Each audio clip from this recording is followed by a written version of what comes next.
Hello. I seem to be in a frame droppy night tonight. I didn't even notice that we were at 50% dropped frames. When I transitioned here, I was busy looking at something else. Oh, that's unfortunate.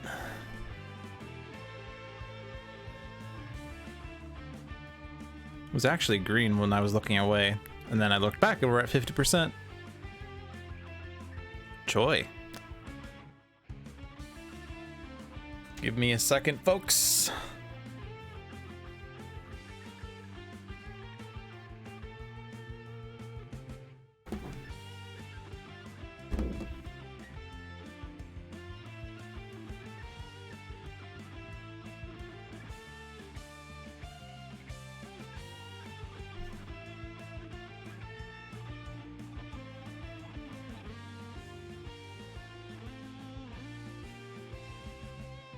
Okay, we're green again. I don't know what I did. If I did anything.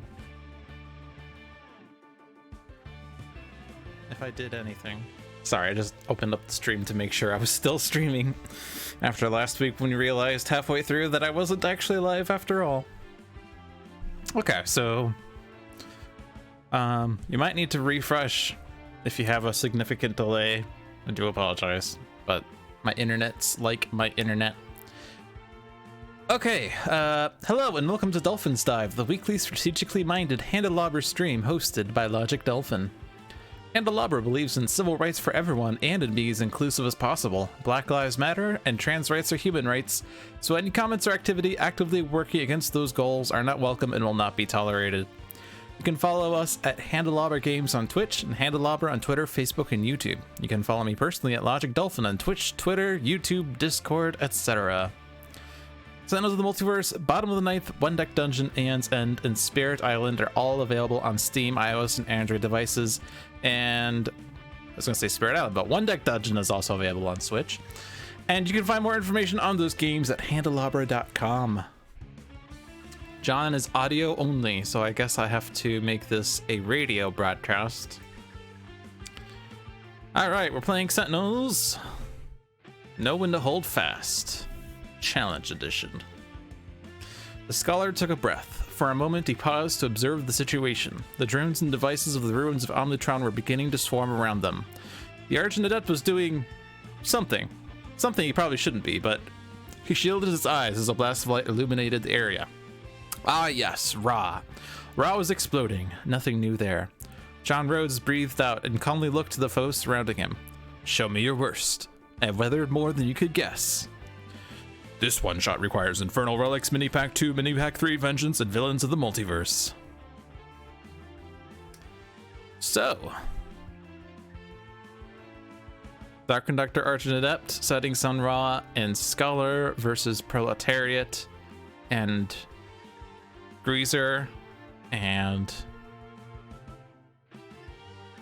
that guy. That guy. And it's an Omnitron 4. And it's challenge mode.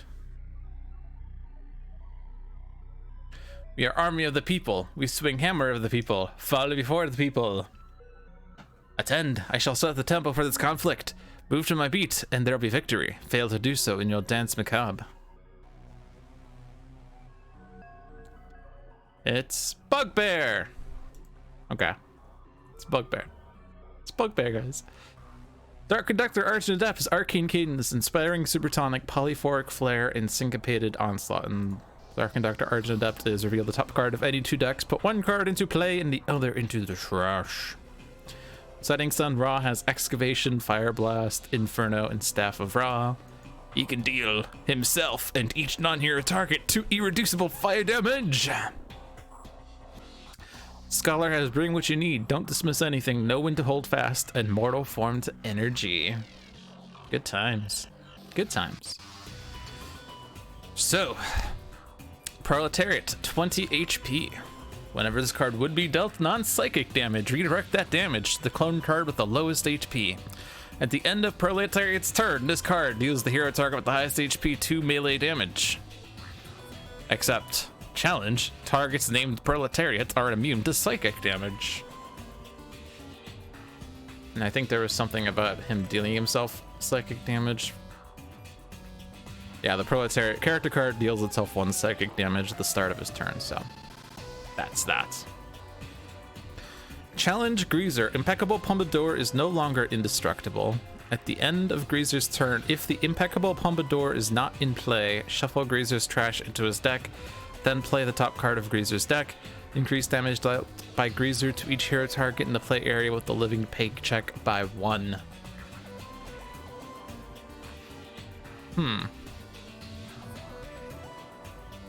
His hair is no longer indestructible. It's no longer indestructible. But if it's not in play, shuffle the trash into his deck and play a card.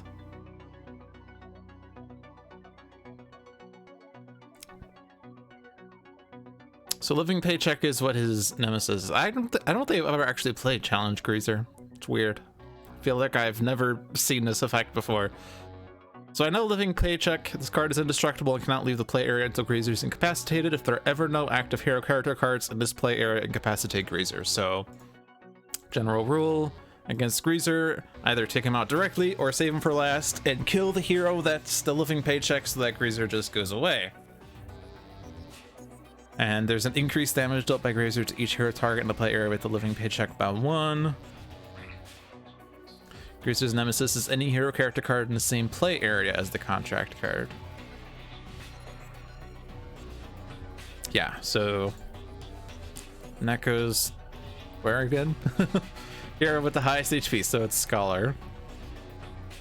Deals each hero character card in the play area with the contract card 2 energy damage, nemesis damage plus damage boost. Okay. So we could destroy the Impeccable Pompadour, so his hair is gone.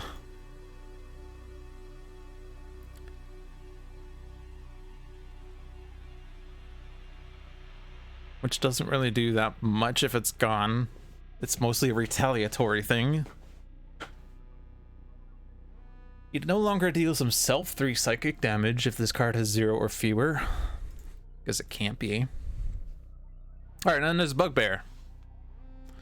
The usual guy, damage dealt by Bugbear is increased by X, where X equals the number of incapacitated character cards.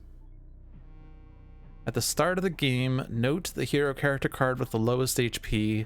That hero and Bugbear are nemeses this game. Whenever Bugbear deals damage to a hero target that is not his nemesis, he also deals an equivalent amount of damage to any nemesis in the game. If Bugbear ever reduces his nemesis to 0 or fewer HP, restore Bugbear to his max HP. And that's made more complicated by the fact that whenever Bugbear deals damage, he regains HP equal to the amount of damage dealt. And the hero with the lowest HP is Argent Adept. So that's exciting. And damage dealt by Bugbear is increased by X, where X equals the number of incapacitated character cards. So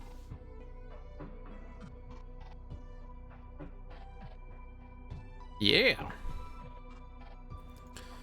Wonder what happens if damage redirects to Scholar. Whenever Bugbear deals damage to a hero target that is not his nemesis, he also deals an equivalent amount of damage to any nemesis in the game. Tries to damage Argent Adept, redirects to Scholar. Damages Scholar, tries to damage Argent Adept, redirects to Scholar. I mean, I assume that it's basically going to work like Dual Crowbars does, where it doesn't matter. Like, the second instance of damage doesn't count towards Dual Crowbars. So I'm going to assume the second instance of damage cannot trigger this retaliation effect. It's like Spirit Island. You cannot repeat cards that have repeat on it, or you ignore repeat text, I guess. Whenever you repeat a card that says repeat, you don't repeat text. Okay. Do we understand the rules of the game? It's weird because, like, I guess I never actually played the challenge villains, which is weird. I know I definitely played challenge. Did I play challenge? Challenge Trickster Kismet? I don't even know what the challenge is. Alright, Proletariats are gone. Proletariats returns.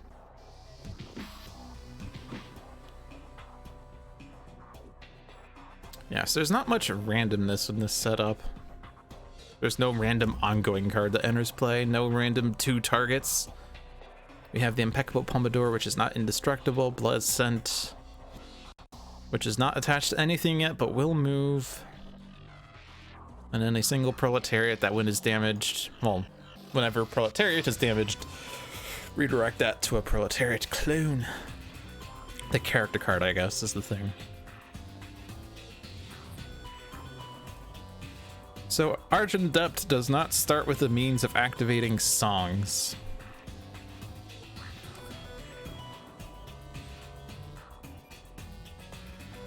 This works well with Arcane Cadence though. Allows me to control what enters play that way, plus allows me to get another card into play. Versus everything else that doesn't do anything, so...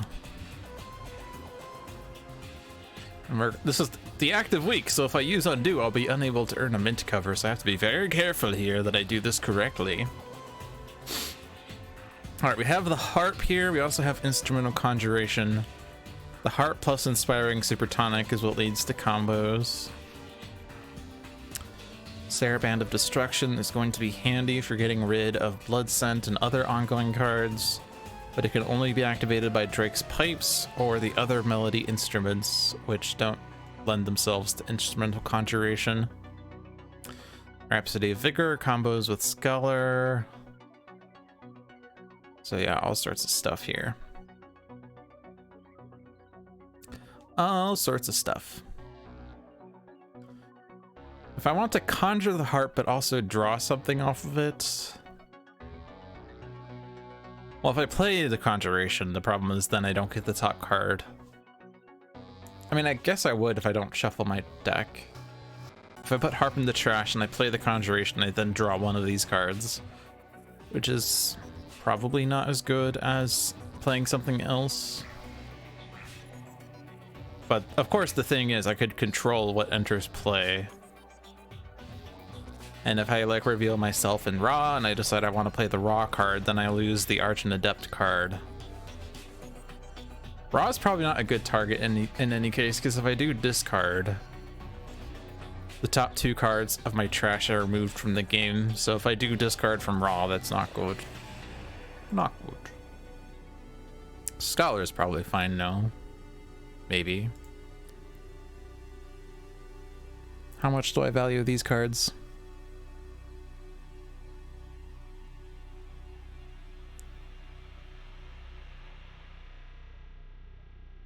I could put Conjuration into play with the power. If I put Harp in the trash, I put Conjuration into play from the top of my deck, or even put it on the... No, I can't put it on top of my deck. I put it on the bottom of my deck if I want. But I could get both Drake's Pipes and Saraband in some order, like...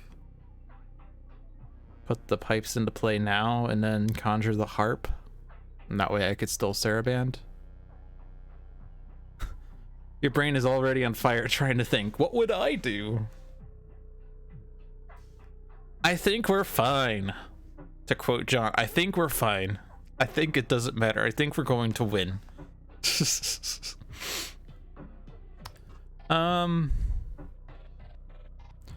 Let's put instruments into play because that's what allows us to play songs. So put Saraband in hand.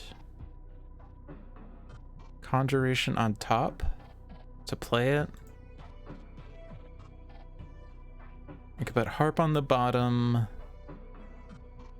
Rhapsody in the trash because then I could eventually do something else with it. And it's not a super important card. Pipes into play, and then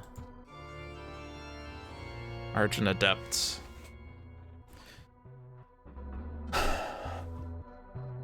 That sounds like John.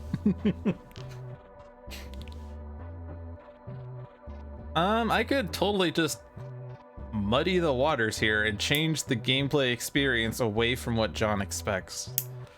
He totally set this game up to be terrible, so I should screw him up by controlling what else enters play. I don't think I want to... Like, I obviously don't want to select Raw for reasons I've said. Scholar, I'm just going to see a card, and then that card's going away. So, like... Yeah, that just seems silly to select Scholar here, just to discard. The only benefit would be don't dismiss anything, could put the top card... Or put a trash to the top of their deck, so Scholar could draw it back, but... Why would he do that when he could have just left it there and played it? Assuming it's good. Is there a reason to discard cards? I think the environment's not a good one because of like resource recycler. At the end of the environment turn, put a drone card from the environment trash into play. So if I discard a drone and then the resource recycler comes out, the drone enters play anyway. But like, are there things that search? Hunter techs. Hunter techs. What if that's the setup? What if it's a Greazer with 5 Hunter techs into play on turn 1? Oh boy. Well, let's just screw up Greazer. He's coming up next anyway. No, we're getting Rahazar. At the end of Greazer's turn, this card deals the non-villain target with the highest HP 4 energy damage. But Parse is not active in this game. And it's in my deck because I didn't discard it.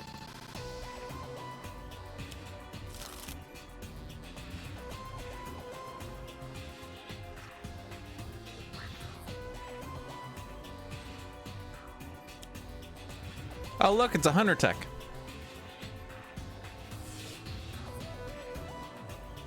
This one doesn't go off immediately. This card deals the target the highest HP in the play area with the contract card 5 sonic damage. Then destroy 1 ongoing card in that play area. Inconceivable! You keep using that word. I don't think it means what you think it means. Okay.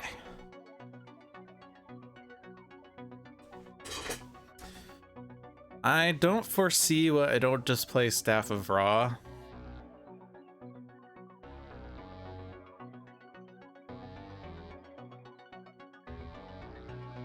Like, I regain the hit points, I get damage boost. I hit myself more, but 3 irreducible damage to all non-hero targets sounds great to me.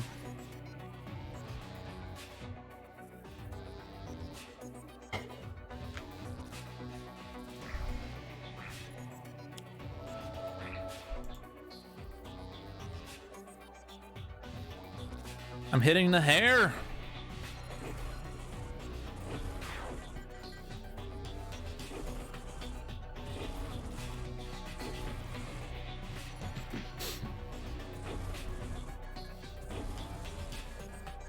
Scorched Earth and Inferno are gone. Imbued Fire.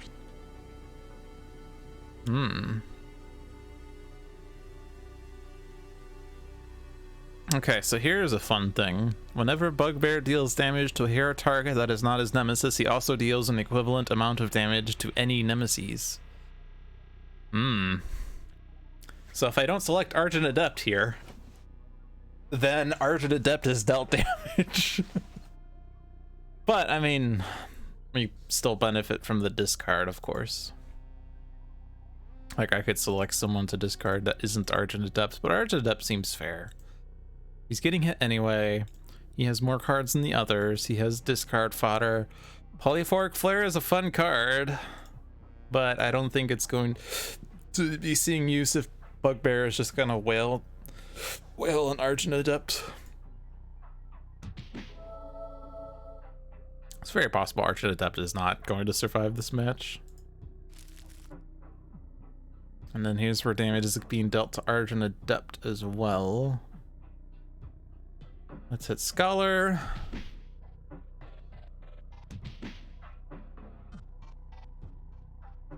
And the things on Setting Sun Ra. Don't dismiss anything, or Mortal Form the energy now, and then don't dismiss anything later. think I want to do don't dismiss anything now.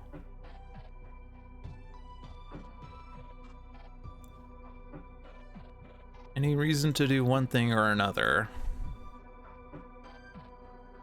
What's the worst that can happen here? Flame Spike would be really nice to have because that gives an additional damage.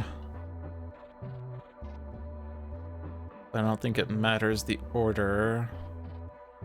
Except maybe I want Argent to go after Scholar in case Scholar plays another don't dismiss anything, and then, you know, we might be able to do more with stuff. I don't know. I guess Argent Adept should go anyway. Should go after Scholar anyway, because Vernal Sonata might allow for HP recovery, and so Scholar might have some benefits from that. Expect the worst. Alright, so now we want to damage Scholar with anything that selects a target, because that's reduced to 0 right now. John can see now. Hey, we have another instrument. I have a blazing tornado. Used Argent Up's power on Ra and Scholar, so we diverged pretty quick. Yeah. My Greazer is 1 round ahead of where your Greazer was. Non-device target with the lowest. Could hit the hair. Could hit the hair. And hair would be gone. Hair today, gone tomorrow.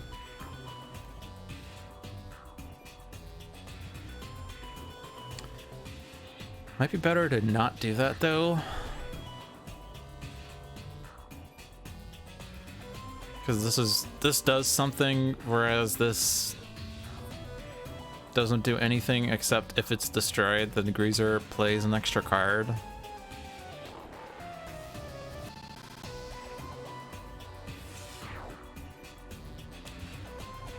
It also doesn't matter what I chose because they're getting destroyed anyway. Well, not destroyed, but I mean, it does matter what I choose, but there isn't a choice of preventing the environment play, so that's what I meant to say. Also, we did get the resource recycler. Hey, I called this. If I discarded Techno Pursuer, then the environment would have played Resource Recycler and put the Techno Pursuer into play. And then the environment would have played another card. So, there you go. It's funny. Okay, so Inspiring Supertonic, and then I could do Harp into Supertonic into any power I want.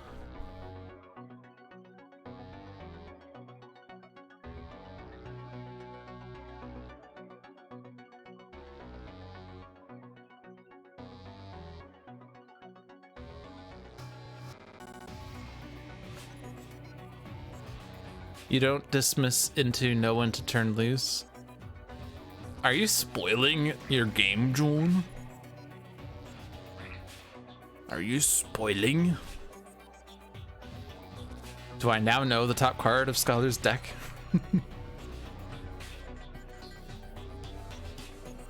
Or did I? Oh, no, never mind. It's not spoiling. This was drawn. Okay, I think I see what he says. So John revealed Expect the Worst on Argent Adept's turn, and then on Scholar's turn he played Don't Dismiss Anything, which played No One to Turn Loose. Yeah. Okay, never mind. It's not spoiling. I didn't realize. I thought that you're saying the card below Expect the Worst was No One to Turn Loose, which you were saying, but I thought I hadn't drawn it yet. I need to pay attention better to the fact that cards were drawn, I guess. I didn't really recognize I drew No One to Turn Loose, even though it was staring right there. Okay. The question is, what power would I prefer to use, I guess. I could do Ra's power again. Harp into Ra's power. That would kill the hair though, which I probably don't want to do.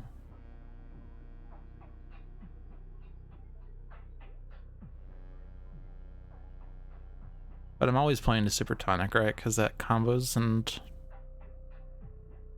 I could destroy an ongoing. Blood Scent is on Raw, right?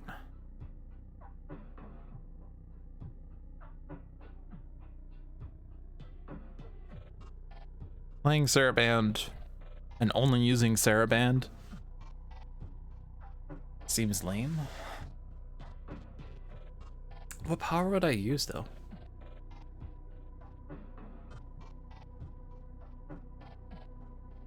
I guess I would like for Scholar to get Immortal Form because he currently has an HP recovery and can't do much with it. Other than regain HP. Still don't want to reveal Raw because he's going to discard it and that card will be removed from the games. Or not discard if I don't. Like, I could put it into play or I put it into the trash, but if it's a one shot, it goes into the trash and then it's gone forever. I don't know.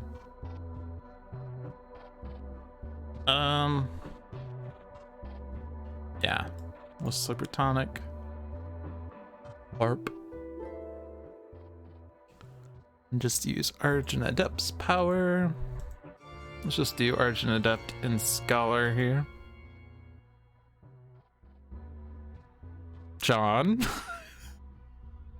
John, did you spoil? No, I'm kidding. That's also really funny.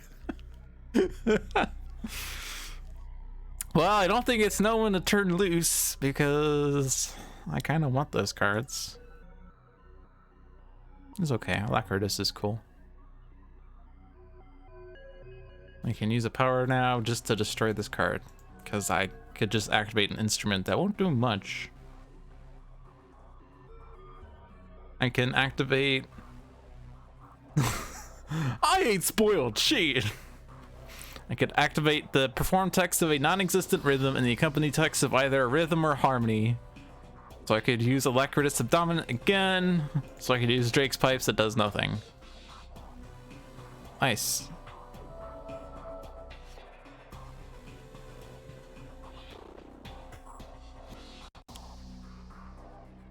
Oh, I should have done this on Greazer now. Don't tell me I called it again. But I was one off. Well, two off. Does it reveal until 5 toys are entered play, or is it just the top 5 and any toys are put into play?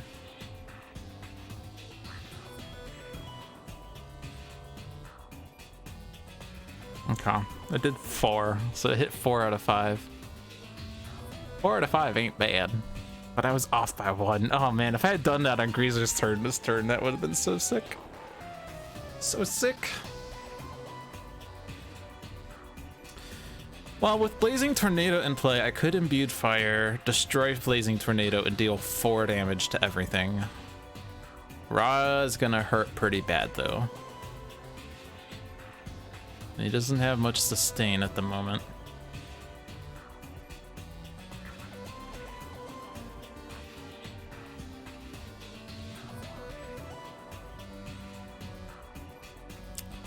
Bugbear is probably going back to max HP. Unless I just focus on him and take him out quickly. Maybe? Can I take him out quickly? Fire Blast into... I could even probably, well...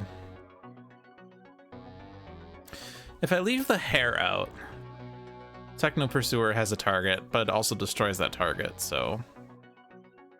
It plays another environment card, but otherwise it's hitting a Proletariat if there isn't the hair. Maybe I don't do base power. Maybe I just save the HP and use Blazing Tornado instead. It's more damage to Bugbear. It's gonna be 4 here. This is 6 there, so that's 10 damage. How much is Bugbear going to regain? Well, start of turn, this deals damage, or a player discards 2 cards, so we prevent the damage to stop him from doing it much. End of his turn, deals the hero with the highest, which is Scholar, but that's 0. And when he deals damage off of cards, how much, like, Nemesis are fine. Destroy each environment target with 3 or fewer. So we don't want to damage the Techno Pursuer in case Easy Parade comes out. Non-villain target with the highest. That would be 0. That's 0.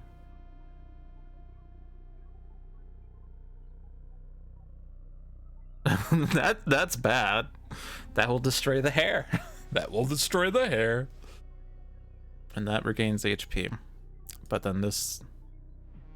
okay, yeah. Because I think Scholar is not being dealt damage this turn. Oh, the H5P displacers are going to take themselves out. Oh my god. Oh my god. I didn't realize there were 3 H5... oh my god. Okay.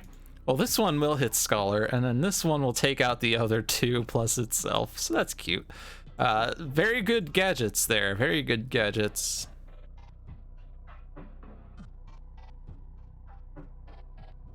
And then the Electro Shackles is... yeah. Unfortunately, expect the worst gets destroyed before the HIP displacers go off, but that's pretty funny. I could make sure they destroy themselves by just... hitting them once with Raw.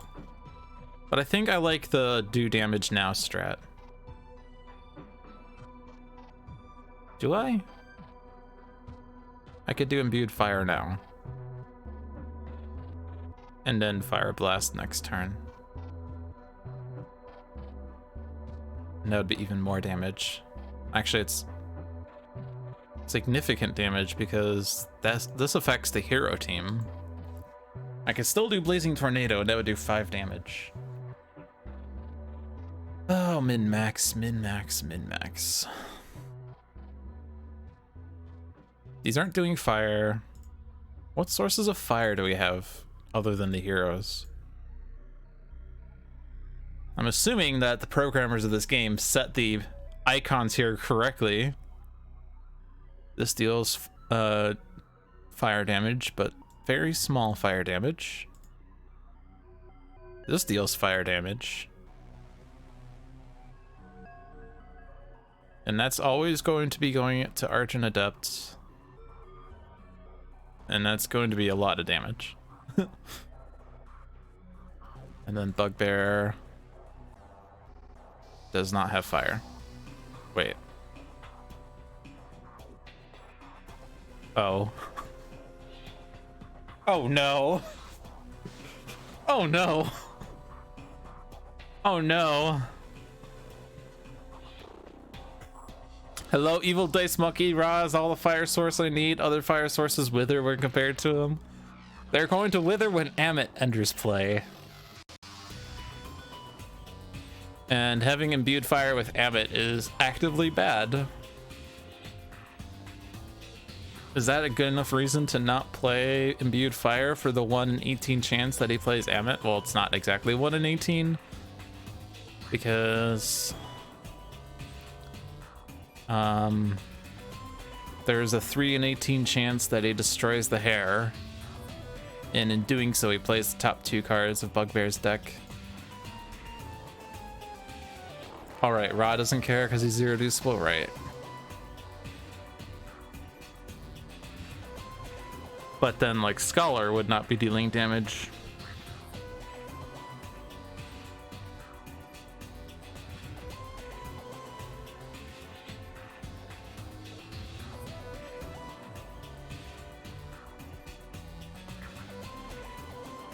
I could make sure he doesn't destroy the hair by playing Inferno and hitting Impeccable Pompadour, right?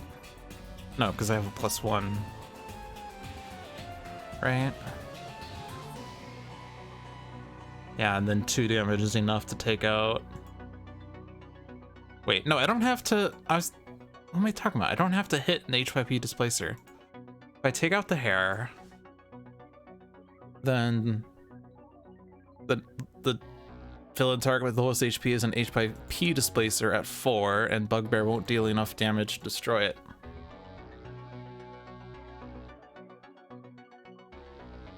Okay, so it's not a 3 out of 18 chance that he destroys a thing and plays an extra card, or 2 cards. Okay, that's good. So I think Inferno's right then.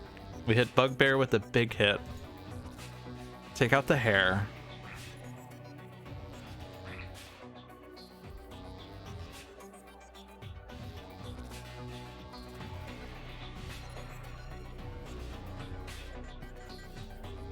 We don't hit the environment card.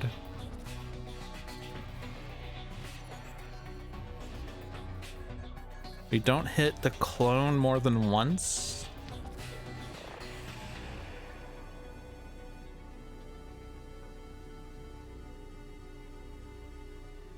And I don't hit any of the hunter attacks. So that's kind of a waste of an Inferno, but we need it to make sure he doesn't kill the hair. I need to take out the hair so that he doesn't kill the hair.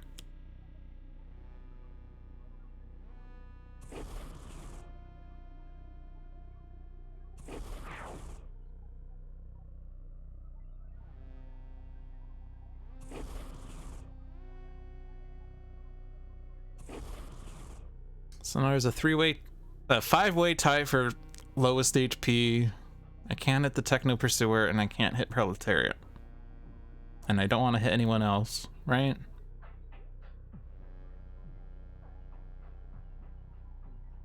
I'm just not gonna do the big damage on Bugbear to focus on him. Ooh, Flame Spike for next turn, except I want to play Fire Blast. So we have to do the discard to make sure he doesn't regain HP, because this is going towards Raw. If it was going to Scholar, we would just ignore it. I feel like I want to keep those cards. I could probably discard Scholar cards because he has a know when to hold fast, and that immediately ends like immediately. Oh, sorry. It doesn't draw up to 6 cards. It just draws 5 cards. I was thinking, oh, I could make sure I do that and make sure that he draws more with that, but no, it's the Commodora card that does that. Duh. In which case I don't want to discard from Scholar, because with Mortal Form he's going to want to have cards, and all those cards are pretty good except for Know When to Turn Loose. Ra doesn't need Excavation as much, but he would like the others. Argent Adept doesn't need Idasaur's Horn that much. Wants the Saraband, doesn't need Scherzo except it combos well with Imbued Fire. Silver Shadow is always great, Syncopated Onslaught is good.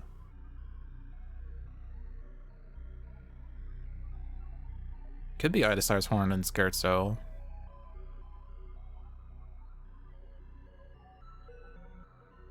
Yeah.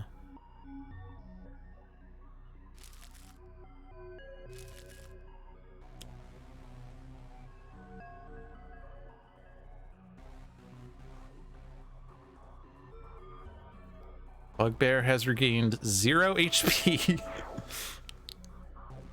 And then we do this funky little dance.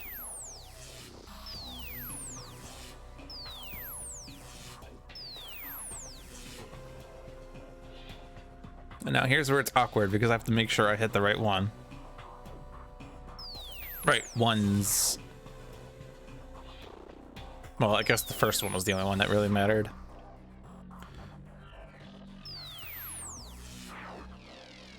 So that looked pretty scary, except they're pretty self-destructive. Okay, so... Mortal Form? Mortal Form and Ideal Damage.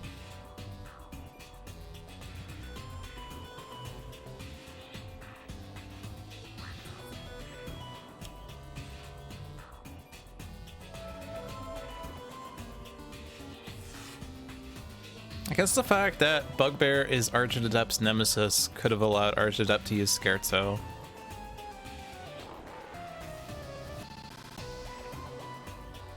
Oh, if I hit Proletariat here, then the internal defense grid hits that Proletariat plus the character card. Cool.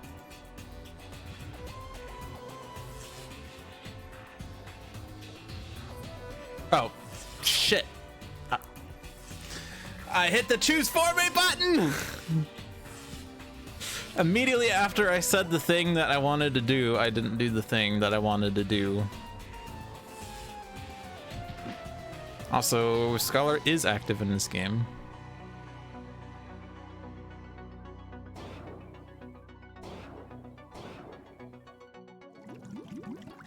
Well, it's good we don't have imbued fire in play right now.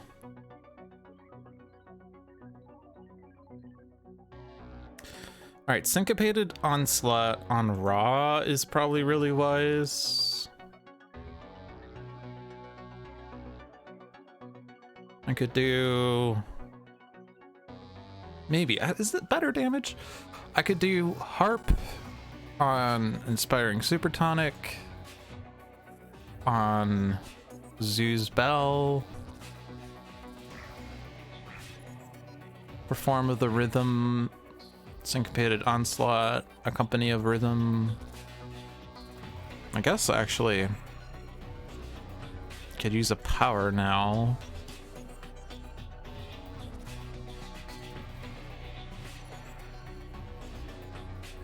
Oh, the only power would be this one.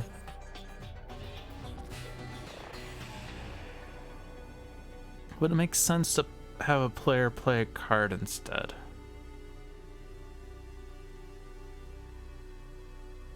What this is doing is it's activating the +1 damage. It's activating the Accompany of a Rhythm or Harmony, which is either 1 damage there. With the damage increase off of Syncopated Onslaught, it's 3 damage to Bugbear.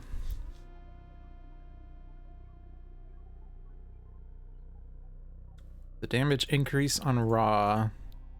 You could then play Flame Spike. With Staff of Raw, that would be 3 damage. Additional power, Blazing Tornado would deal 5 damage, and then this would deal 4 damage. So the damage increase is affecting this, this, and this, as well as this. So the increased damage dealt by those targets by 1 affects 4 things. So it's essentially 4 damage, and they're all going to Bugbear, right? I could instead have Raw just use Blazing Tornado right now, and that'll also deal 4 damage.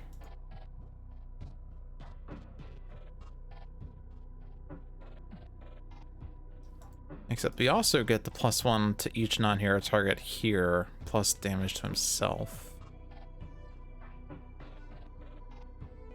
Which would be slightly better. Do I want to activate an accompany text first? The accompany texts are not good right now.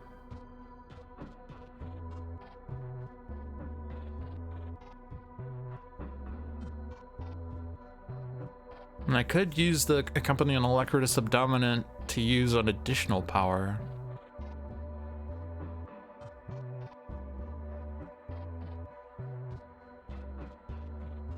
What if I did that to do the harp? To do the power. So Ra does Blazing Tornado.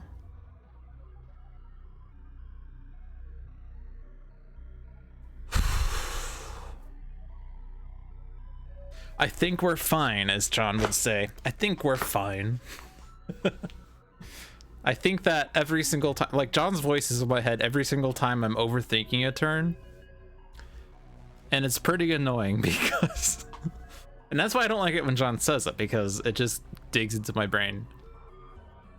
It makes me wonder whether I should be doing this level of overthinking or not. I do want to get rid of Bugbear before he deals damage, because otherwise it's wasted damage, basically. The question is whether I'm doing enough damage and whether I need all this extra stuff, I guess.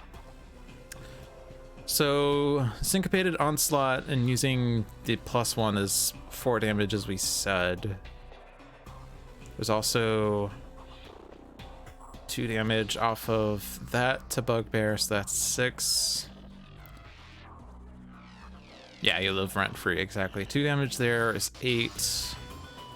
4 damage there is 12. 3 damage there. 17, so Bugbear would be at 2.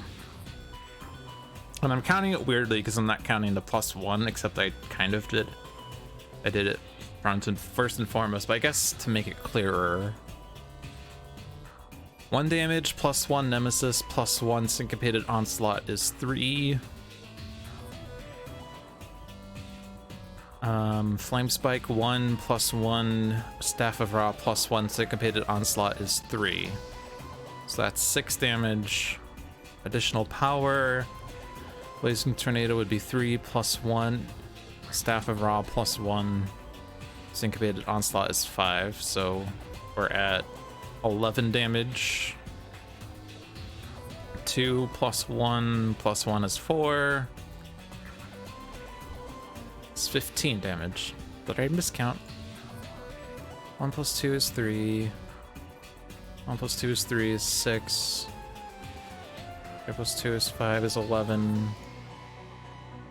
2 plus 2 is 4. It's 15. He's at 4 HP then.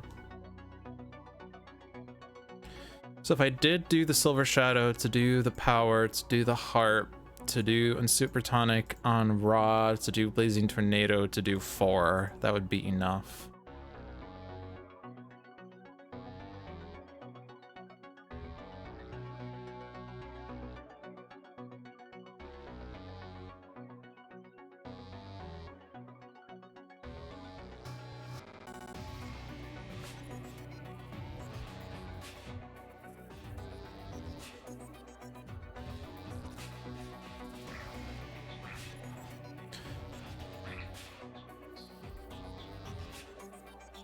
Team fight inside Omnitron-4 sounds rough. You have no idea. I can play a card. Yeah, so I can do this. All right, we're doing it.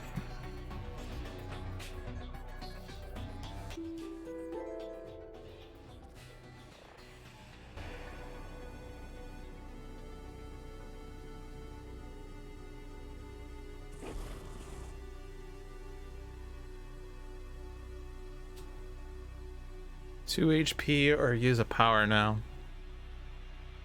It's not gonna be Zoo's Bell. I'd be doing this to reveal top card of any 2 decks.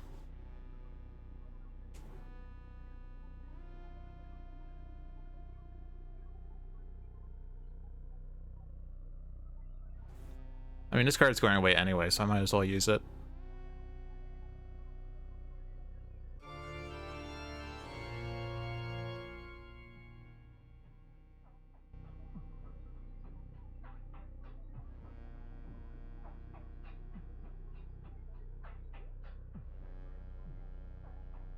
Do I do Ra here? Because he's playing Flame Spike on his turn. He is removing 2 cards from the game already.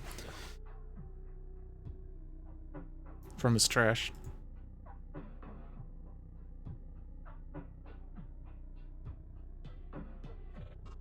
Because we're playing Syncopated Onslaught and then using Zoo's Bell on Syncopated Onslaught exclusively, so I don't think there's a reason to select Argent Adept here other than we might get another Alacritus, but that doesn't do anything.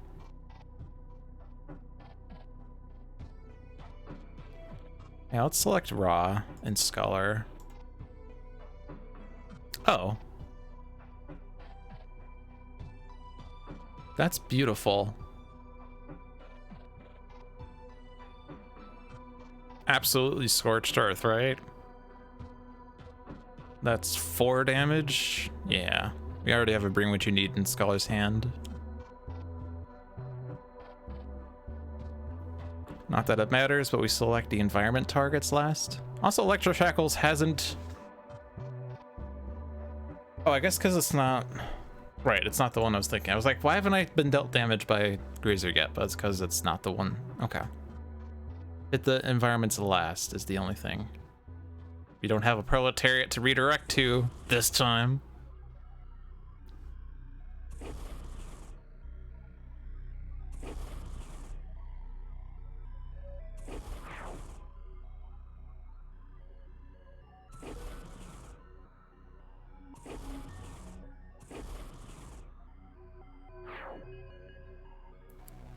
Play.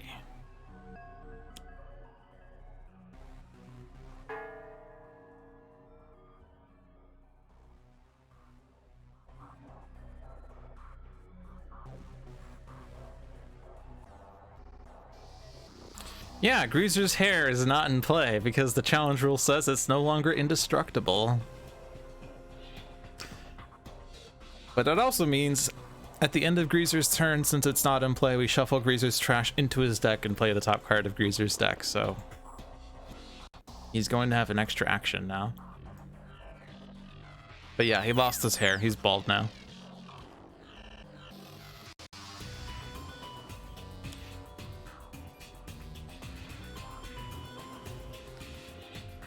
Reduce damage dealt to Greazer by targets in this play area by 1.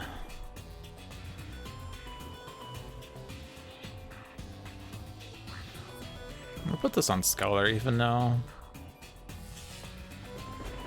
Even now.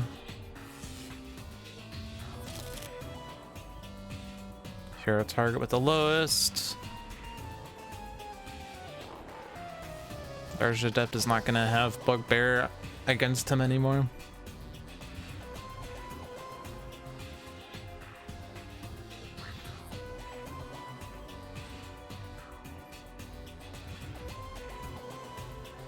So now this deals 3 damage to Bugbear. This deals 5 damage to Bugbear.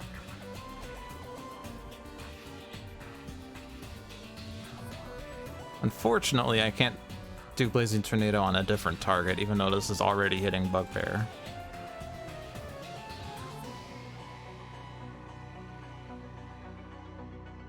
We don't have enough damage. I could do Fire Blast instead. 7 damage on Bugbear followed by this to everyone, or just do Blazing Tornado on Bugbear and not take any damage. I want to clear the field.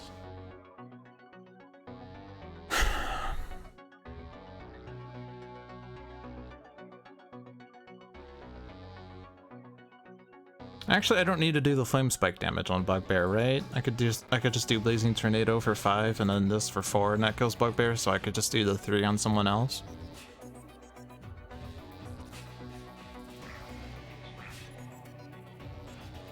I mean, once Bugbear is down, we just take out Proletariat and then either Greazer or Scholar dies when we win.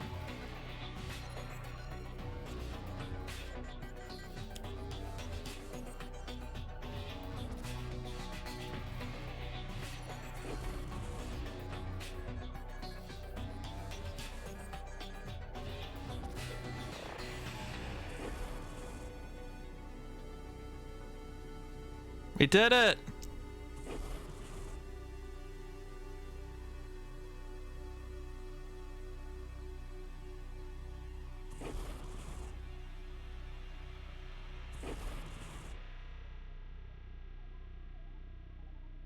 I don't know if order matters. I'm just gonna be careful here.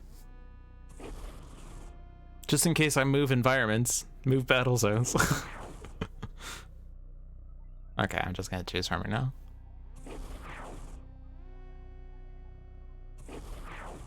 So the resource recycler is still gonna pull that guy out.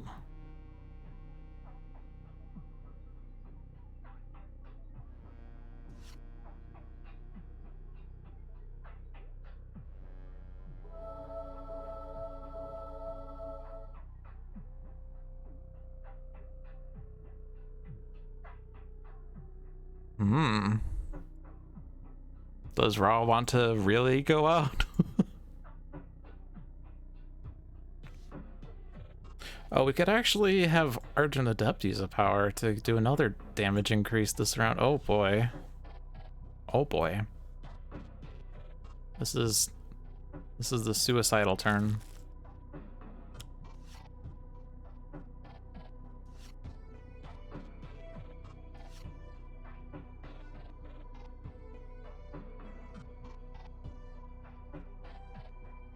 Ignore the fact that I'm dealing extra damage with this. This is probably wrong. I'm probably gonna die now.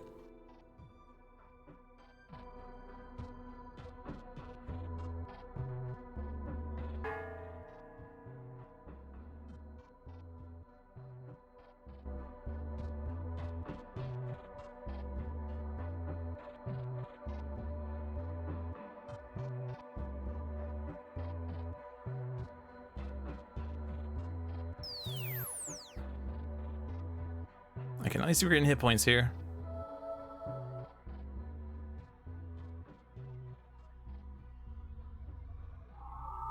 Yeah, ignore the fact that Ra dies here.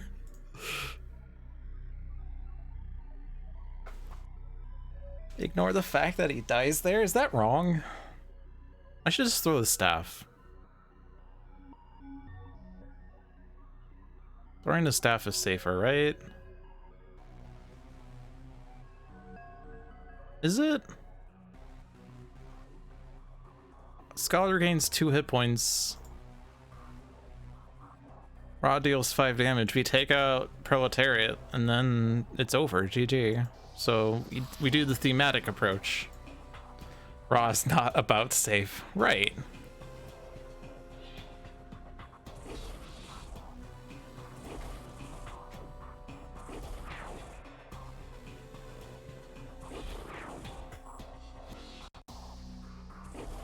He went out as he wanted to in a blaze of glory. Proletariat's flip side, at the start of Proletariat's turn, shuffle the hero trash with the most cards into its associated deck. So that one's tame.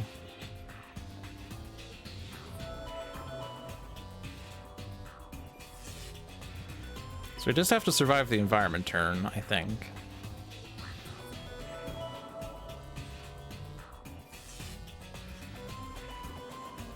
So it turns out that we were fine. I said I think we're fine. We were actually fine.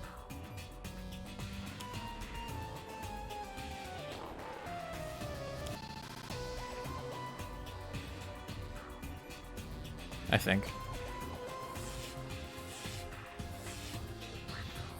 Oh no! Alright, well, Resource Recycler is gone.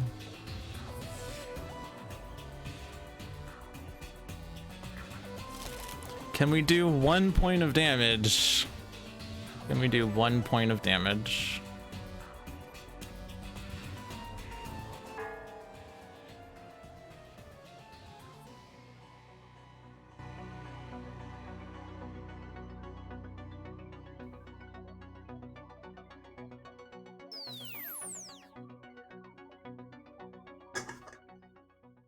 Vengeance denied.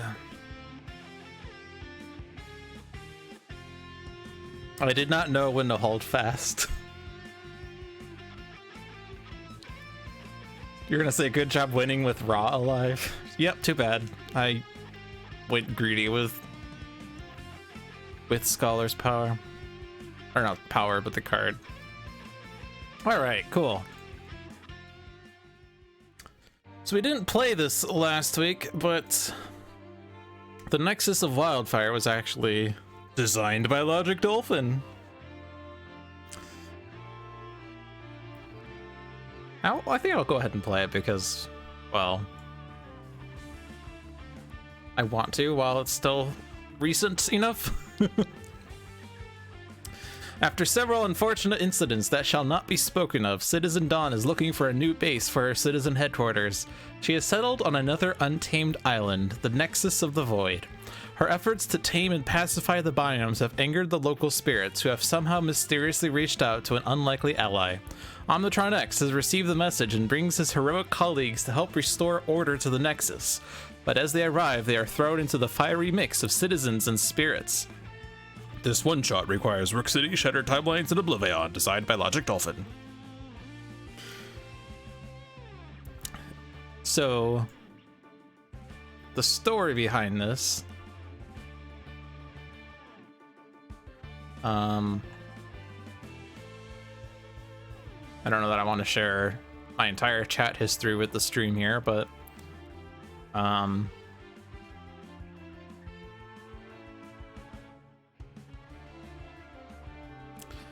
John said, it's Sunday night and I've not made a weekly one-shot yet. Suggestions.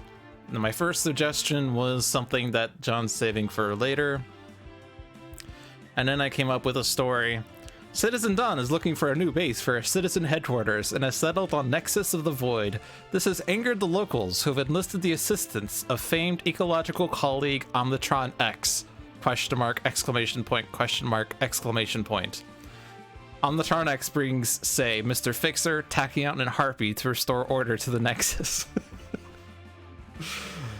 They are Citizen Lightning, Citizen Thunder, Citizen Fangs, and Citizen Keeper. Or maybe those are the citizens that are played. Not the citizens exactly, but maybe the intention there. And then he asked for what difficulty, and I said challenge Citizen Dawn because fire puppy. that was the design. The design was I just came up with the setup. But I did not control these decks. And I don't know what's going to happen at all, because I haven't played this yet. I think John said it's pretty easy. So I think we'll be fine. The world belongs to the citizens of the sun! Systems online, temporal recalibration complete, weapons powering up. Omnitron-X has focused plasma cannon, fire, reactive plating subroutine, reset, and singularity. Mr. Fixer is driving mantis, meditation, overdrive, and riveting crane. And I believe the correct choice for meditation is grease monkey fist because we can choose the type of damage, so that it could be fire. Super scientific Tachyon has accelerated assault, fleet of foot, quick insight, and sucker punch. And Dark Watch Harpy has applied numerology, Harpy hex, and 2 tenuous foci. So challenge Citizen Dawn. Whenever a citizen card is destroyed, Citizen Dawn adds blight to the island and deals the Dahan with the highest HP 3 fire damage. Are we Dahan in this game? Or are we spirits? No, I think the spirits are the things that are in the Nexus. Although it's this dark universe where it's not really Spirit Island, but it's a corrupted Spirit Island.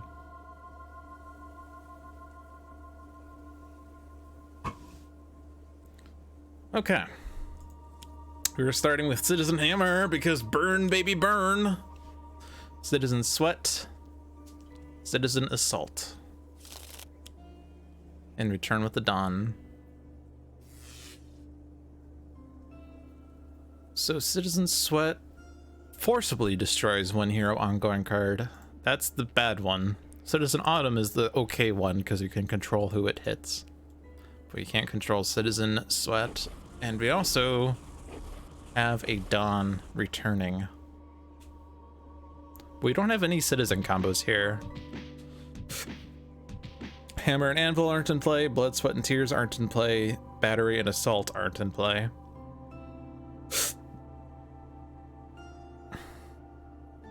We don't have any ongoing destruction. So destroying citizens seems detrimental for the moment. The only thing that would be nice is to not have ongoing cards be destroyed.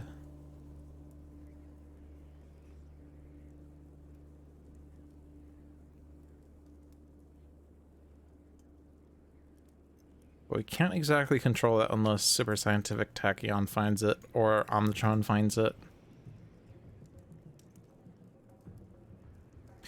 We don't have a plating. Focus Plasma Cannon is probably getting destroyed. Hammer is 3, Assault is 1, so it's 4 damage there.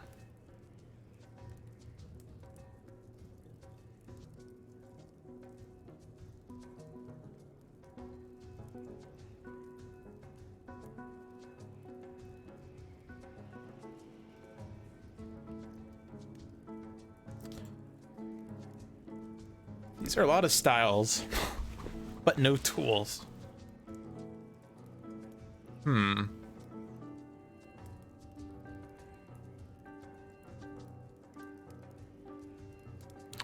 chance is pretty good that we find ongoing or environment destruction somewhere.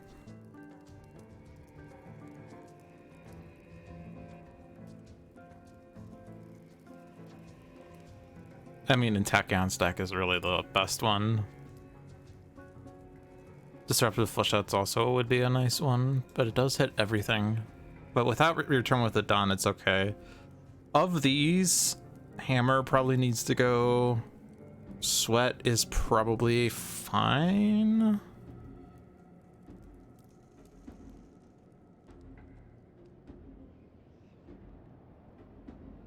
Assault can stay. Like, the secret to playing Dawn is you don't destroy citizens willy-nilly. Unless you can have it set up so that she flips back immediately. Which she counts as a citizen, so we just need 2 other citizens in play, plus 5 in the trash, so... It's very rare that I ever flip Dawn.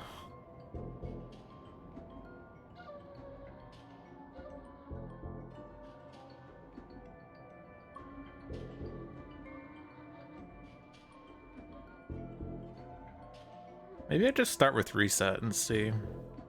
I like holding on to resets,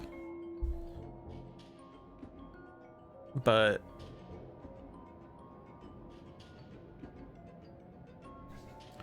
because shuffling your trash into your deck, I like to do that when I've played a card I want to get back, like a technological advancement. Getting back into my deck is really powerful, but I'll play this now.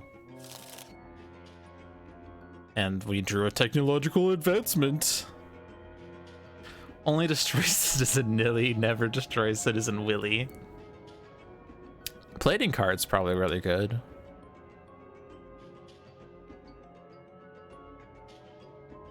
The damage that's most likely is fire?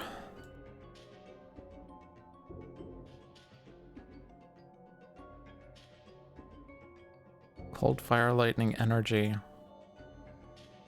This is energy. This is fire. This is fire. This is fire.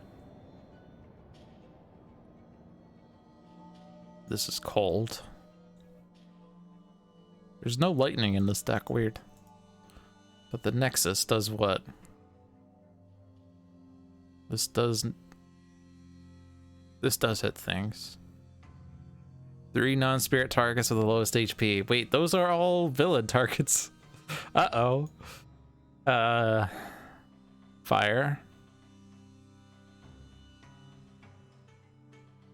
Fire.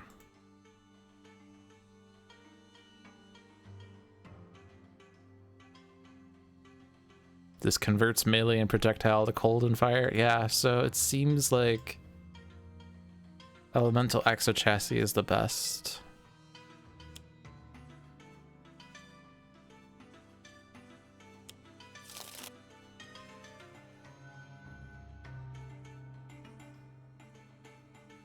So 3 out of 33 for Disruptive Flechettes. 3 out of 36 for Blinding Speed, but there's also 2 Fleet of Foots. A Lightning Reflexes that would play Fleet of Foot and Quick Insights, for instance. Or a Quick Insight that draws. Or a Nimble Strike that draws. I think Tachyon's the best bet here.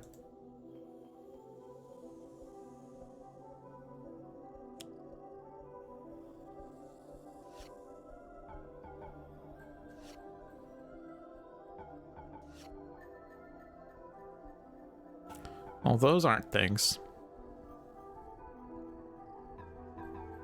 Sucker Punch is a really strong card because it's the only card that we have that can destroy Dawn on her flip side. Reduce Dawn to 2 HP, flip her, and then Sucker Punch her. Seems smart. Probably not using Accelerated Assault indiscriminately. Research Grant is not likely to be used with this Tachyon. I don't think we need bursts in the trash just yet. We do have the Lightspeed Barrage, but we're not in a super rush to get bursts in there yet. Let's get rid of Research Grant.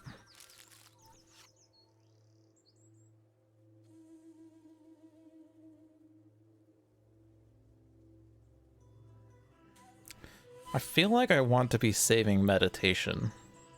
I don't know why. Well, I do know why. I want to save it in case Citizen Truth comes out. Actually, Citizen Truth or Citizen Anvil, those are pretty bad, but Citizen Truth is obnoxious. Citizen Anvil has a similar effect, but it doesn't make non-truth targets immune to damage. So for instance, being able to use either Riveting Crane or Alternating Tiger Claw to get past damage immunity or damage reduction would be nice. We already have the Riveting Crane in hand.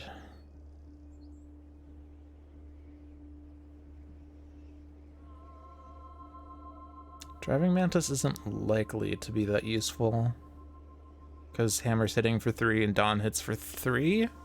Or is her end of turn damage 2? It's 2. Okay, I'll do Driving Mantis then. It only redirects the first instance of damage. The first instance of 2 or less damage, that is.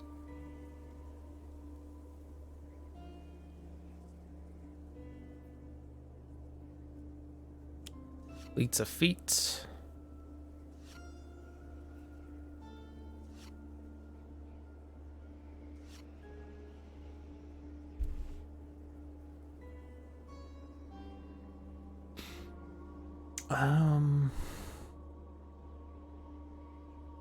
No reason not to play HUD goggles.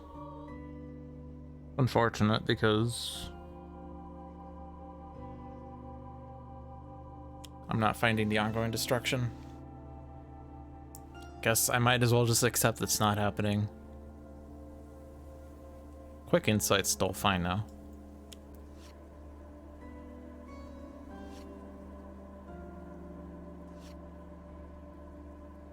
Okay, Accelerated Assault again. Research Grant again. I want to save the other HUD goggles because Dawn is Dawn and might destroy your shit.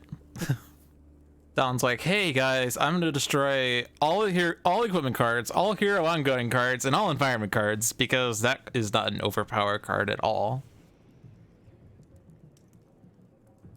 Notice that the only villains that are capable of destroying all cards are Omnitron and Citizen Dawn, and those are the only base game ones. Or they're both base game. Like Omnitron's like, destroy all hero ongoing cards, and because that's not potent enough, deal H+1 damage to all hero targets as well. And Dawn's like, hey, I'm not only gonna destroy all hero ongoing cards, I'm also gonna destroy all equipment cards because you don't need a setup at all. But then later, villains are like, we're gonna just destroy H hero ongoing cards.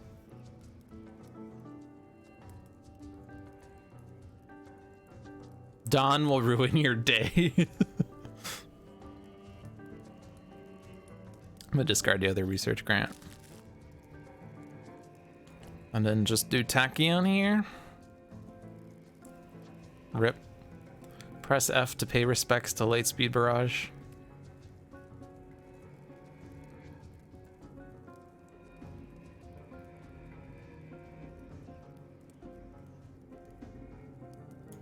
Man, why is this not a numeral? Why is this not a numeral? Yeah, Apostate does destroy all. That's true. He also gives you 1 round to deal with it, though.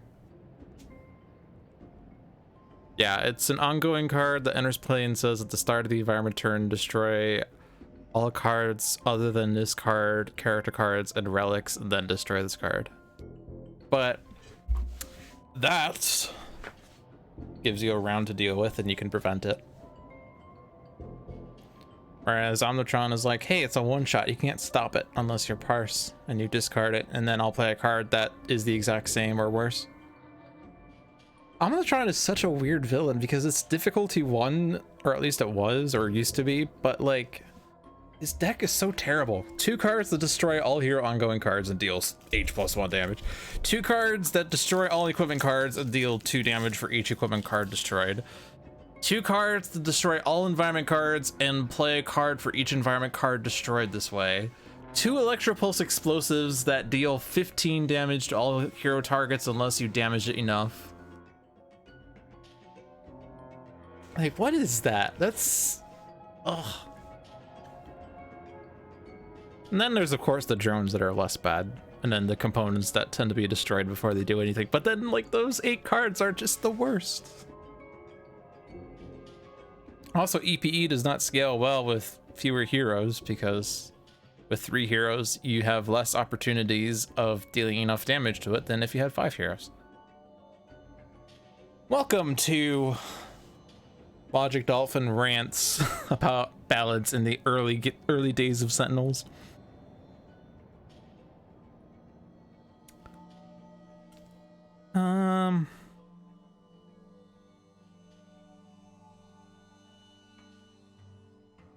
Harpy Hex is better, right? Because applied numerology isn't gonna do much. The first time each hero target will be dealt damage by a hero target each turn, you may reduce that damage by 1. Actually, that combos with frickin' dual crowbars. Mr. Fixer hits something for 1+1, which is 2, hits something else for 2+1, which is 3, but Harpy reduces it by 1, and then that redirects because it's 2 or less. Except I guess after the redirect, it's still reduced. That's awkward. It's funny though. I feel like Harpy Hex with Darkwatch Harpy is kind of like peanut butter and jelly.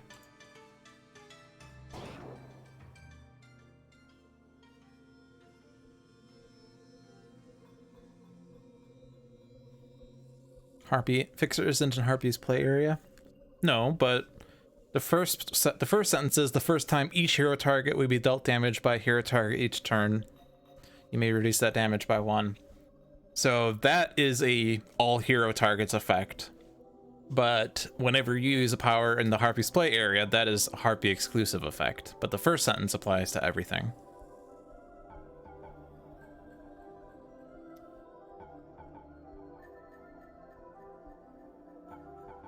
Tenuous focus? Oh, actually, Flux Care is going to be good with all the damage that's happening. And then we could use Tenuous focus on the next turn. I guess Citizen Sweat is destroying an ongoing. And we haven't played that many ongoings. I guess I want to play something. Yeah, Flux Care. Well, flip a bird in any case. I could destroy Flux Care for Citizen Sweat, I guess. Or Harpy Hex. No, as I said, Harpy Hex is necessary. Elemental Awakening. We now have Fire Puppy and River Surges and Sunlight.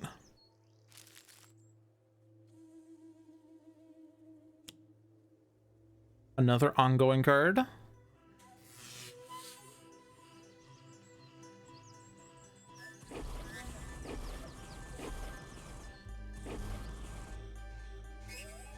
And then we have to destroy something.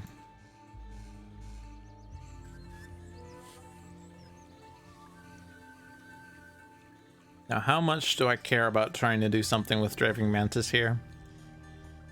Notice it didn't actually do anything this turn. I do still have the meditation, and I actually have the other styles, except for Grease Monkey Fist right now. Fox Care is just going to be perpetually good. Harpy Hex is kind of necessary. I guess I get rid of Driving Mantis because I can get it back. I guess it was going to do something here. Oh well.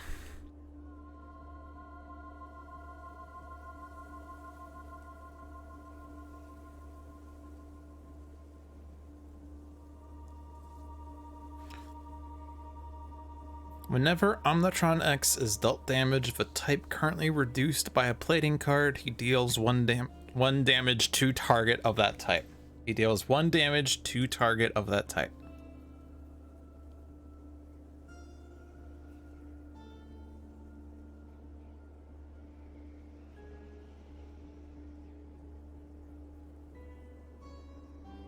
I think since I have the Elemental Axle Chassis, I want that. I want that.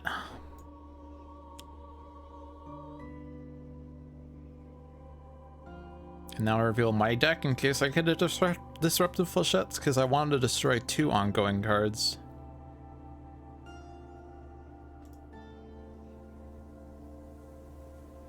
Well, that's not two ongoing cards.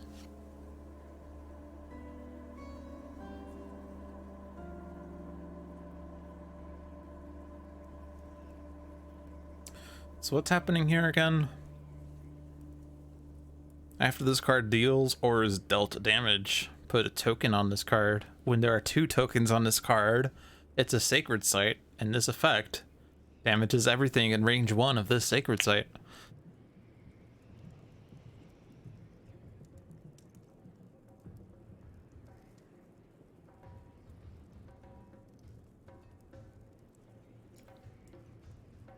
Evil Dice Monkey has 20,000 points, and when we least expect it, he shall strike fear to the Spirit Island. Oh boy! It's been a while since we've had a guest on Spirit Island Saturdays. It's been... I don't know if anyone's claimed that reward except for Licky. Actually, I know Seamus was doing it before he became a regular. And then Licky did it once. Frenzy joined us before there was the reward, and Jeff Dugan is a recurring guest. He's like the fourth comedian on whose line is it anyway? Because it's always Ryan Stiles, Colin Mockery, Wayne Brady, and then a rotating 4th. Seamus is the 4th. Or not Seamus, Jeff Dugan is the 4th. Oh, did Ray's claim it as well? I guess he did. So there are more people that have claimed it than have not claimed it. I mean, I've also claimed it myself a couple of times. And then I realized that you couldn't claim it a second time because it's once per stream or something that someone can redeem it. Whoops.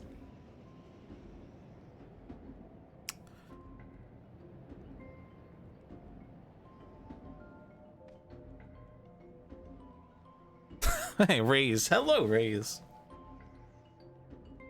You promise to sit in your chair and rotate all game if you need a rotating player.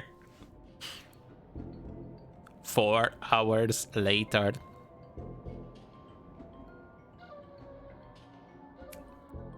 Is there a reason to not play dual crowbars here? I'm kind of playing this game really slowly. I don't know why. I'm not like scared of anything. I'm not really even overthinking. I'm just too busy chatting. Too busy chitting to chat. This week he's working on Undo. Oh boy. And then we're gonna try it on Saturday, and it's not gonna work. It's not going to clear the red markers.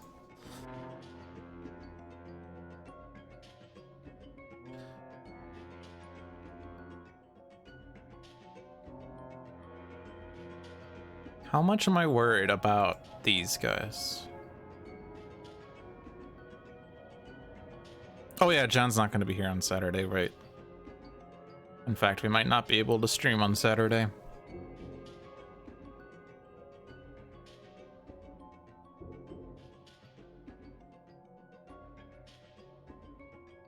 If I hit Hammer or Assault, there's a chance that River takes them out, which makes Dawn deal damage, and then they come back into play anyway.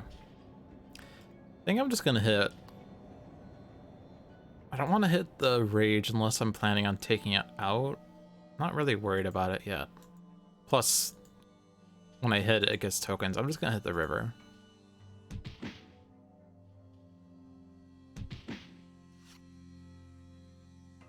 John can't play since he'll be fixing code during the stream. Alright, Nimble Strike in case I draw the Ongoing Destruction. Nope! Synaptic Interruption could just be destroyed. Experiment on Tachyon. John is literally the worst for setting up the order of these decks in such a way that experimenting on Tachyon was incorrect.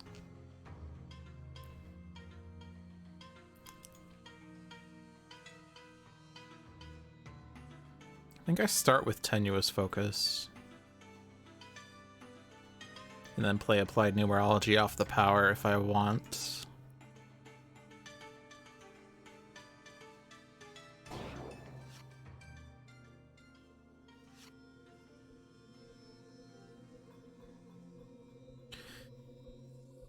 The times you've tried to play Spirit Island, your brain just turns off and you don't know what to do.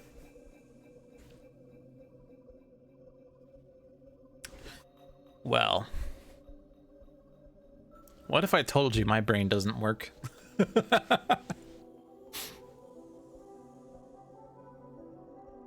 No reason not to do this. I guess it will be hit by all the citizens. That's fun. I guess I could have flipped a token instead, but I want my huge and immune in. We have another Phlox Care, so I could destroy it this turn if I want. We have a Swift Summoning.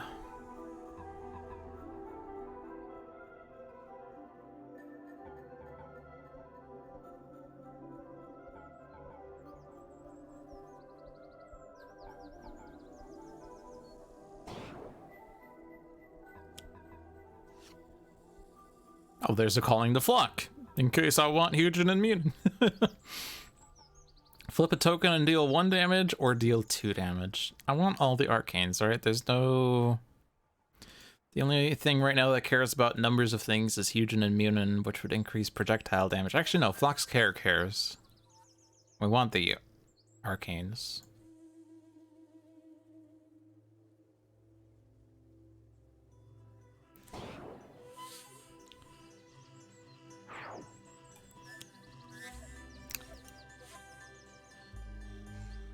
Your brain on shuts down logic because you try to strategize too hard.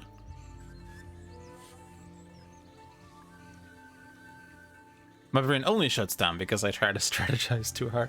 I strategized so hard in game 1 and now game 2 I'm just like, whatever. Savannah Nocturna. Increase all HP recovery by 1. Uh-oh. Select the 3 targets with lowest HP. Increase damage dealt by those targets by 2? What? We should have destroyed things.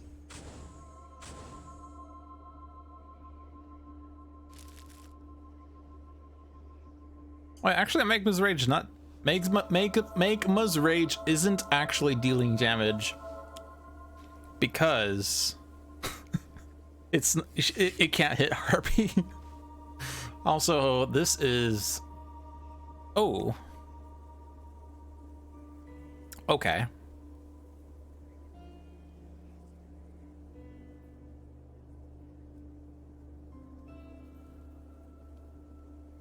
So the damage increase is currently on Hammer, Assault, and Sweat. Oh, that's rough. So Assault's also dealing 3 damage. Plus we have the Channel the Eclipse, and we haven't found Ongoing Destruction, period. I could stop Hammer dealing damage right now, and then it comes back into play immediately. Cool.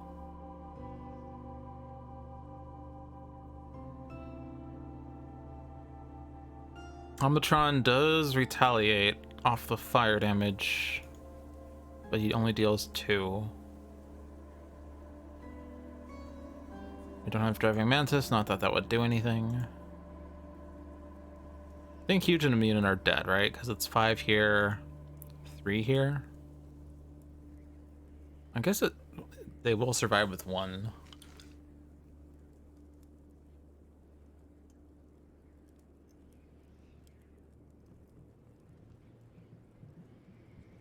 Why have we not found any ongoing destruction? How? How? We also haven't found any hypersonic assaults, and we've looked at half of her cards? How?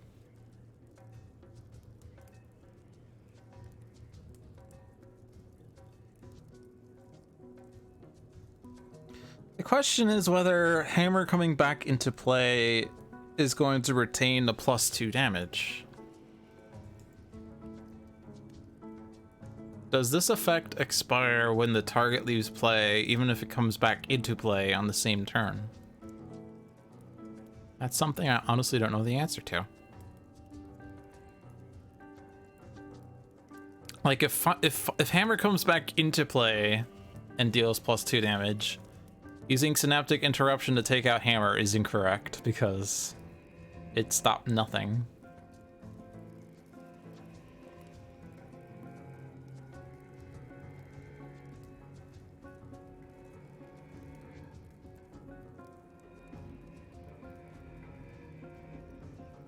Well, it's not the current week, right?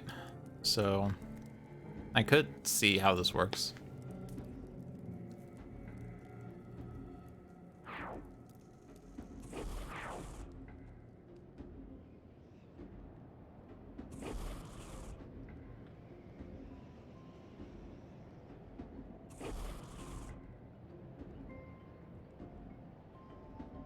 Still says +2.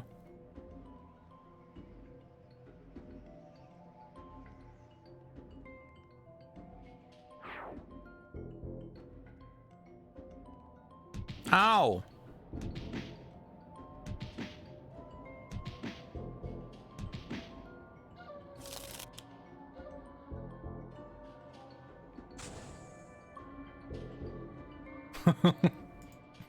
Okay. Well, now we learned. You can't stop it.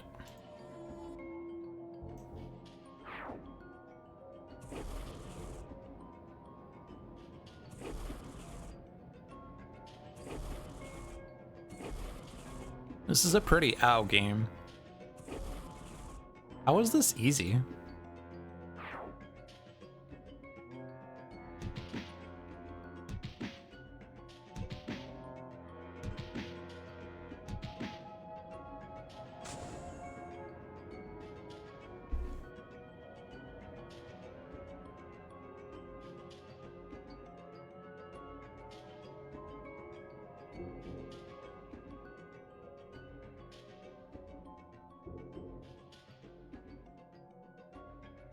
It's easy if you get rid of the things murdering you.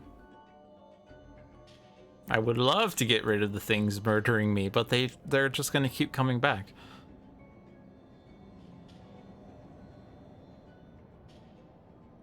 I mean, I know this only returns one, but...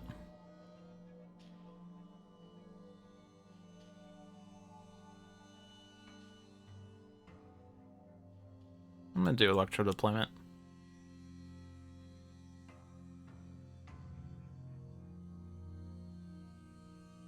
That was not what I wanted to select, by the way. I did not see that. You did not see that either. You did not see that. Hey, look! Disruptive flechettes! Yay! Okay.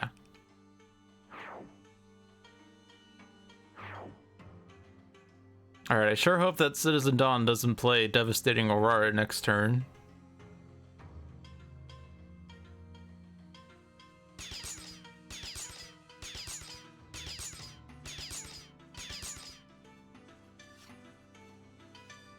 Oh, defensive blast. Alright, hammer's going away. Sweat is going away. Salt stays out.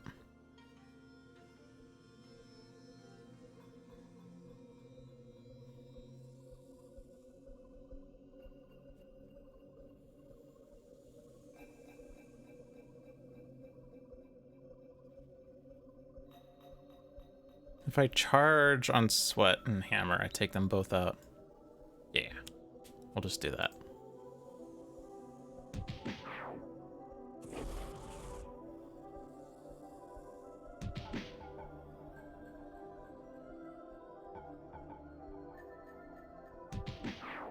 No one noticed the card that was on top of Dawn's deck when I misclicked.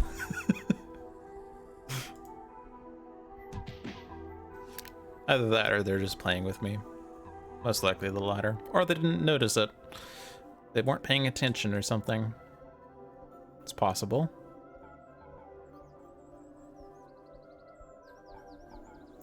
Magna's Rage was dealt... Did he deal damage last time? Wait. Oh, Disruptive Flechettes? No, wait. That hits everything? Oh, it does hit everything. Okay. So now Magma's Rage is dealing damage. Is it? Oh, it might hit Omnitron-X, in which case it's 0 damage. Pending the environment play / event. Just gonna do Nimble Strike first, see if I want to play Lightning Reflexes after it. Fleet of Foot, nice.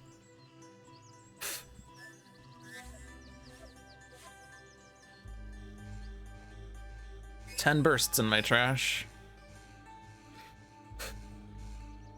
But do I play Lightning Reflexes into Fleet of Foot? So that Fleet of Foot goes in the trash, and then my second play off of Lightning Reflexes is Lightspeed Barrage. Do I do it now, or do I assume that I don't die in the next round? I'm pretty sure I don't die in the next round. I think I do want to take out Assault, is the thing, because this is targeting Assault.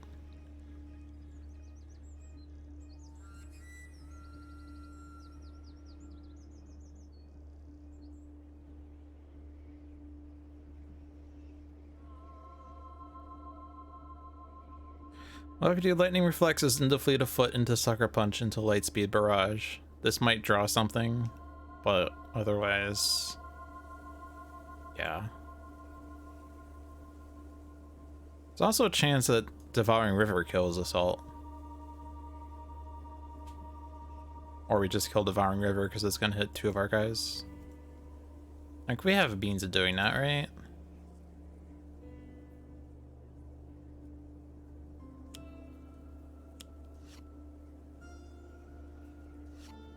That +2 on Hammer should have expired because he died.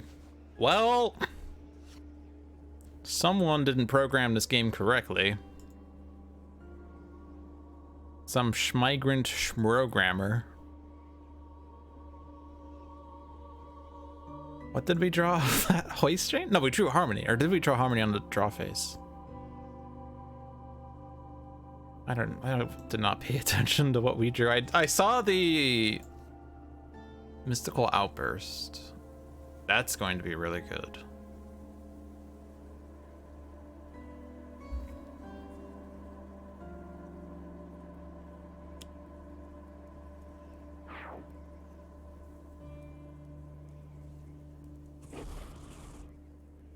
Harmony was draw phase, okay.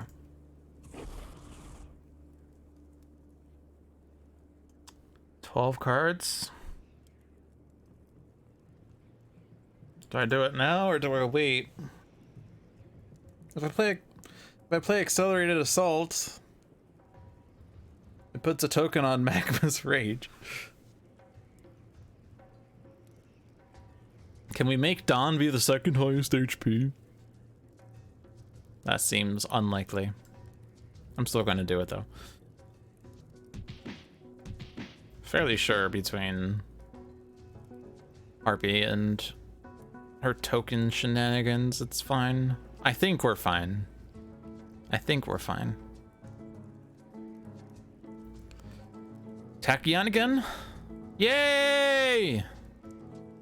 Actually, I don't care about Magma dealing damage.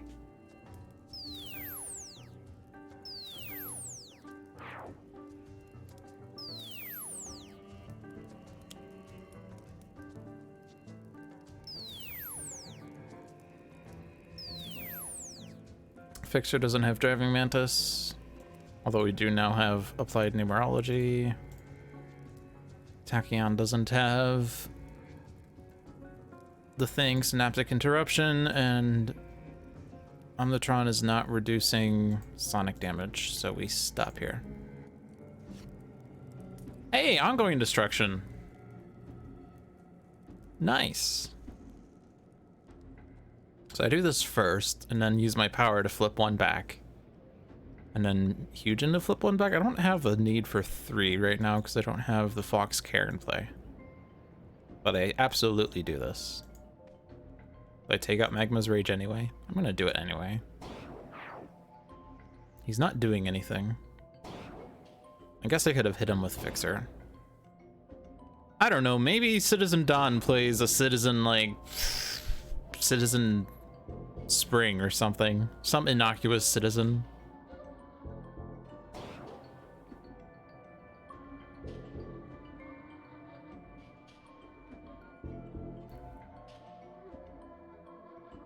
Flip a bird.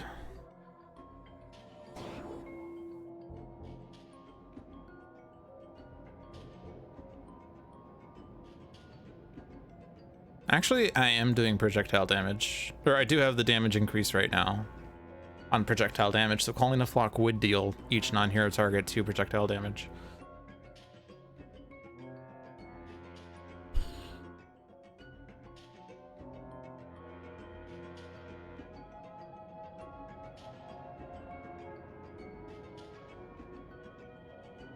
Yeah. Since, you know, Eugen and Munin are at 1.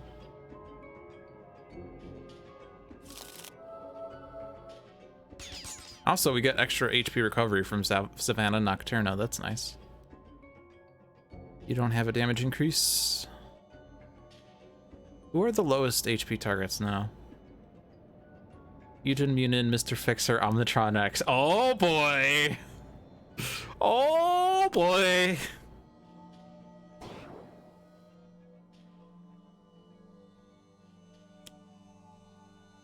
And they're gone. Rip.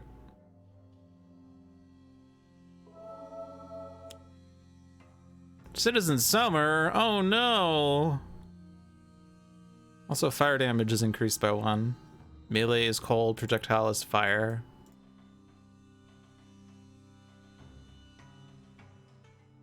Actually, that also is good for Fixer. It's not +2, but it is still +1.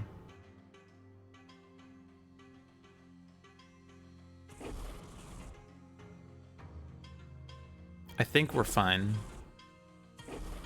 This game is really easy. You literally can't do any wrong here. Defensive Blast is also really sick. Deal each non-hero target 1 damage of each type currently reduced, and 2 of those are cold and fire. We have a Blade of Coating. I could also play Focus Plasma Cannon. I could just do Singularity. No, not Singularity. Self-Sabotage? I'll have 2 components, but that's less damage than Defensive Blast. Yeah, so we play Focus Plasma Cannon so it goes off immediately. And then use Defensive Blast.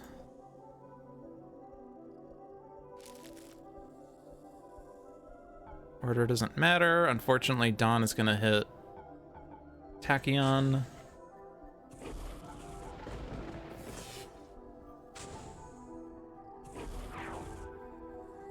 Dawn doesn't hit Tachyon. Gotta slip through time.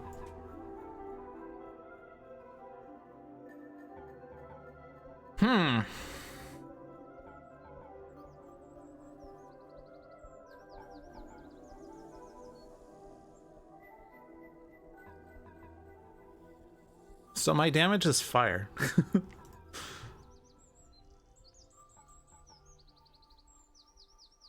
Oh, so I could hit Omnitron, right? Well, actually, it's a bit awkward. I could hit Omnitron, and then Omnitron deals more, right? That would...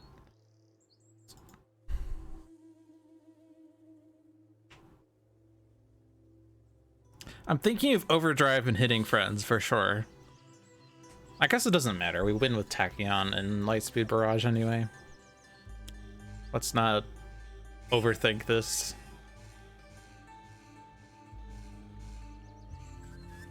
I don't want to reduce that.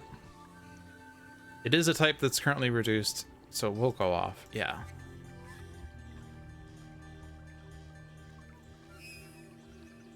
The real damage was the friends we hit along the way.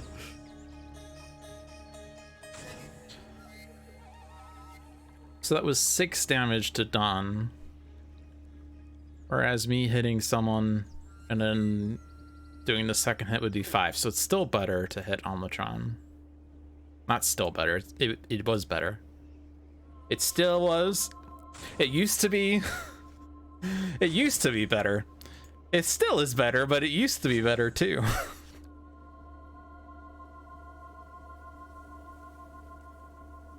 All right.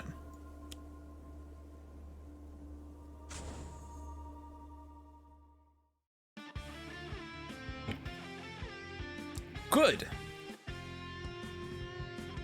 Man, this game is so easy. Is this the week of challenges? A deal with a dragon. Oh, and it's also in Temple of Zhulong. Thunderous blasts split the sky, and cannon smoke obscured the halls of the temple. Sorry, I thought smoke was a verb, so I read that weird. And cannon smoke obscured the halls of the temple. Somewhere, Le Capitan shouted, "Again! Out of the breach, you scurvy devils!" The ways of dastardly shipmates seemed unending. Perhaps the heroes could interest Zhulong in a temporary truce, but at what cost? This one-shot requires mini-pack 1, Shatter Timelines, and Villains of the Multiverse. Okay. Challenge Le Capitan versus Freedom 5 Wraith, Haka, and Setting Sun Ra, and Unity and Temple of Zhulong. Whoops, that's not the button. That's not the button. I hit the button thinking, oh, this proceeds you towards the game, but no, it takes you to the next issue. Alright, Ninos, hand over all of your valuables or get thrown overboard. Group up, heroes. I've alerted my sources for a resupply, so don't hold back. Temple of Zhulong has my favorite environment music. It's so good. Freedom 5 Wraith has Stun Bolt, Trust Fund, and 2 utility belts. Eternal Haka. Savage Haka, that is. I almost said Savage Mana. Savage Mana has Elbow Smash, Ground Pound, Tachyon, Vitality Surge. Raw Horus of 2 Horizons has Drawn to the Flame, Flesh of the Sun God, Scorched Earth, and Wrathful Gaze. Unity has Construction Pylon, Hasty Augmentation, Inspired Repair, and Volatile Parts. So challenge, Timeless Crew. At the start of the game, cards are revealed from the top of the villain deck until 4 crew cards are revealed and put into play. Other revealed cards are shuffled back into the villain deck. Whenever Le Capitan flips, the crew card with the highest HP in the villain trash is moved into play. So she starts with Setup, plus the ship, Battle Forged, Siege Breaker, Final Breath, La Piste. I'm surprised Mabel is not in the game.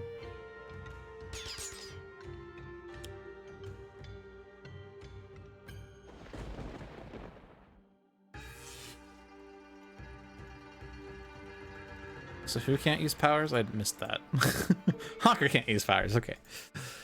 Haka can't use powers. There are no cards under Capitan.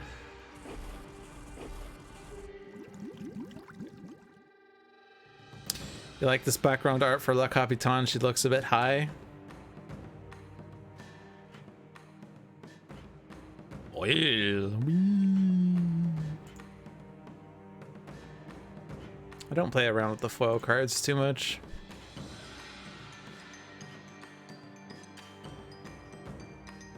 Also, welcome to the frame dropping. It's been a while since we were here.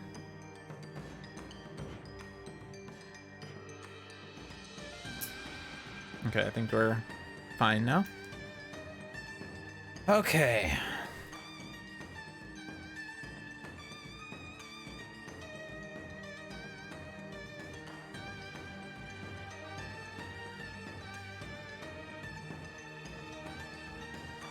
So what do we do?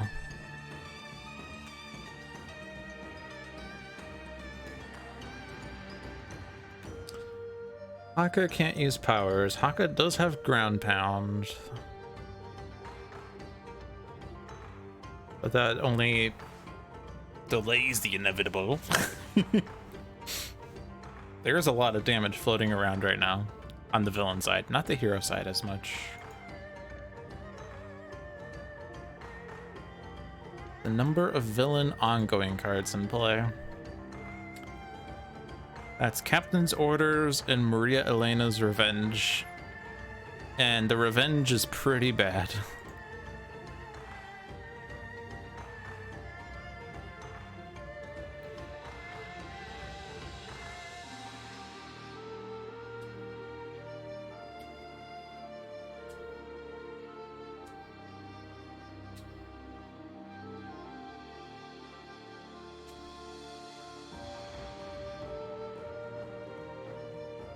So utility belt isn't helpful right now.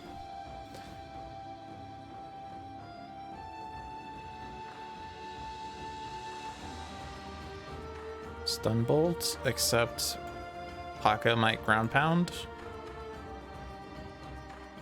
You can't do enough damage to take out the ship, right? So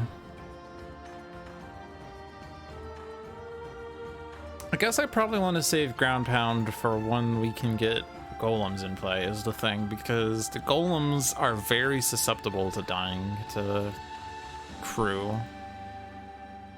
Like, this kills a golem, which destroys a target and plays a card, which is really bad. Siegebreaker, it actually doesn't hit it, but Final Breath, it's the lowest, which is bad. The piece powers up with the number of cards in play as well, so maybe I don't play Ground Pound. Just take the damage this round.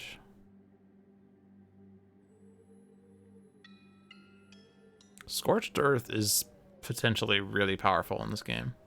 So I'm not playing it right now because it's 0 damage, but this environment likes to get cards in play, so that could be really good. How likely is fire damage to happen? This deals fire damage. We can just make hero targets immune to fire damage. Hero character cards, that is. But is that better or worse than draw 3, discard 2?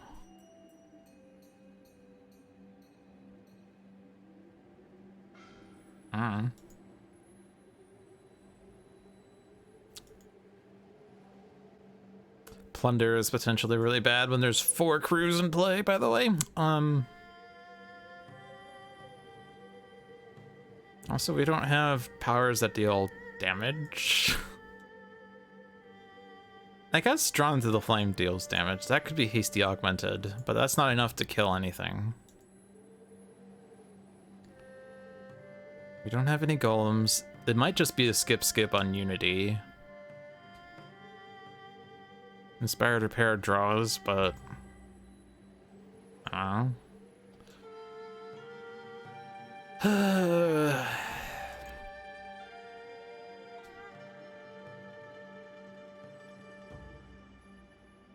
I could give a draw to Unity off of clandestine funding.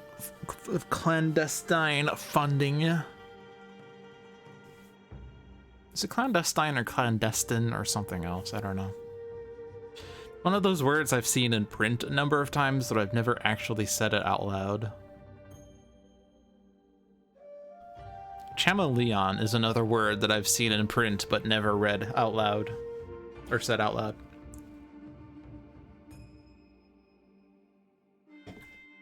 Also, Tucci. No, I'm kidding. I've mainly heard that word said out loud. Touche.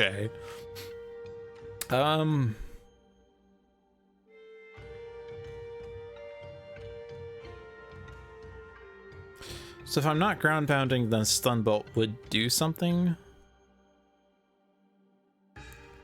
Who is the one that needs to be reduced?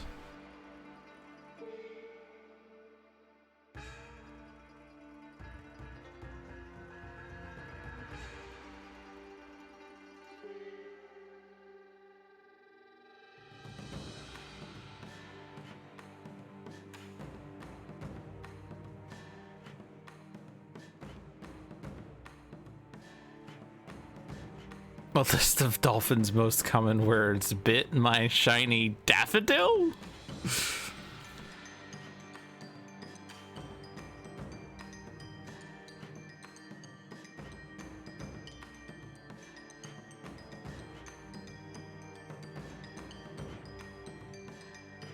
I mean, this targets the environment.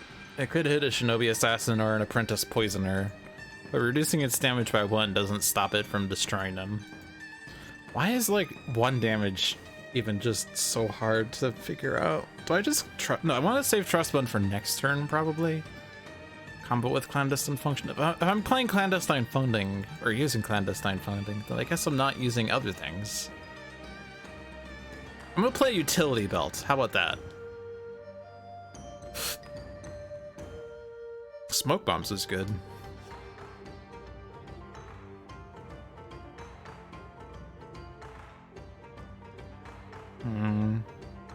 I'm afraid to discard my second utility belt because it might get destroyed by Capitan, but I'm gonna discard it anyway. To give Unity something. A supply crate. Okay. I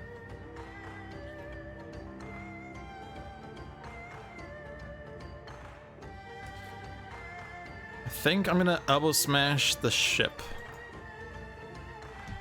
First priority is to destroy the targets that play cards.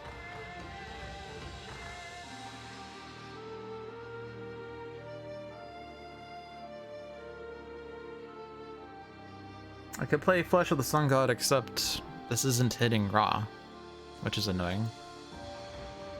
None of those things deal fire damage. None of these things deal fire damage, but I can stop 2 damage, or 4 damage with this, which is nice.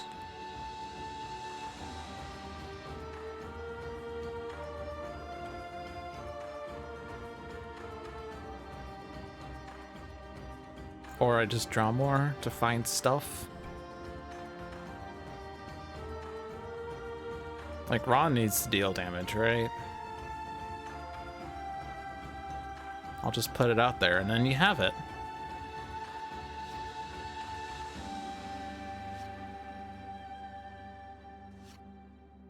Alright, Wrathful Gaze is a really good card because you can discard it. Solar Flare. Alright, supply crate. I did not get a golem, so I can just destroy supply crate to draw 2 on my next turn. Assuming it doesn't get destroyed. And the Poisoner did come out after all. So Capitan's getting 1,000,000 cards this turn. Awesome.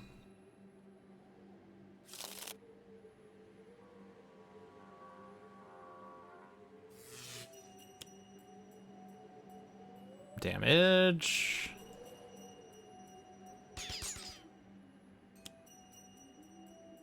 The Revenge. I probably should have played a card first. Oh well. Oh well. If it's Mabel, I will rewind. Oh. Well.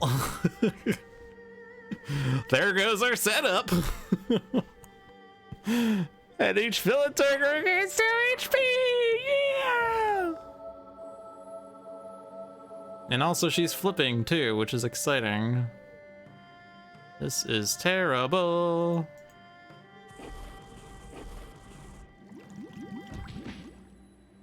And none of that was preventable? Like, we couldn't have destroyed any villain target, and we couldn't have manipulated any deck, so all of that was meant to happen? Okay. Well, it seems like Ground Pound is wise. Although that said, we still haven't found any golems, but we could Trust Fund and give a lot of cards to Unity. Not Combat Stance.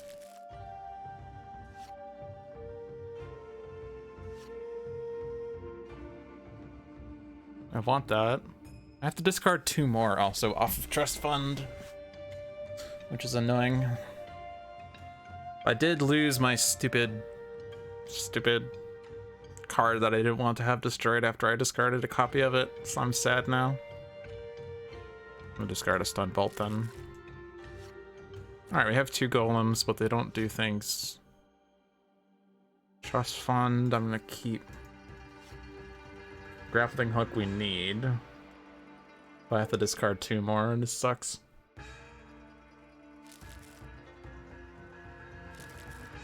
This sucks. Okay, well that one can go away. Okay, that's a good one.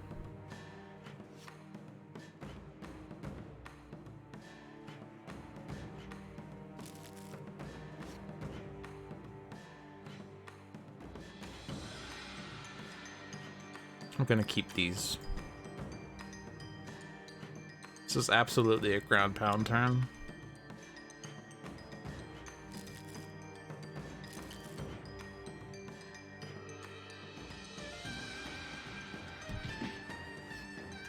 She's gonna flip, and then villain targets regain 3 HP?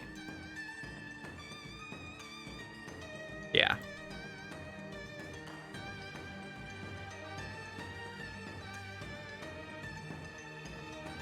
There are 2 ongoing cards in play right now.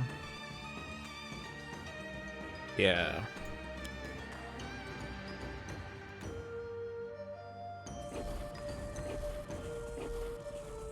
So it's good I didn't play that last turn.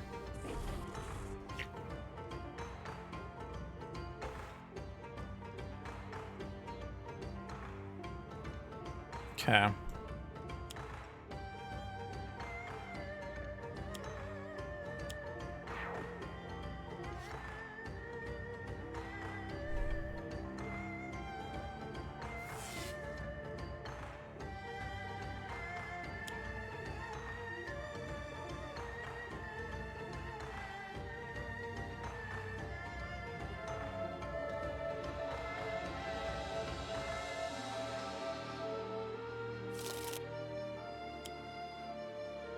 Oh boy! Oh, there's no cards in the trash, right? Never mind. True Shot is the hardest one to get rid of. Another Maria Elena's Revenge. Oh no. And then Ground Pound is expiring? Oh no. We're definitely destroying one.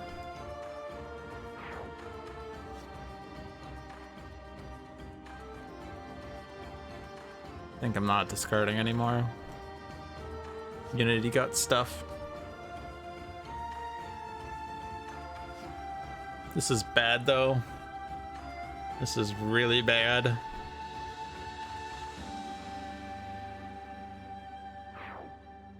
It's exceptionally bad. I cannot begin to tell you how bad this is.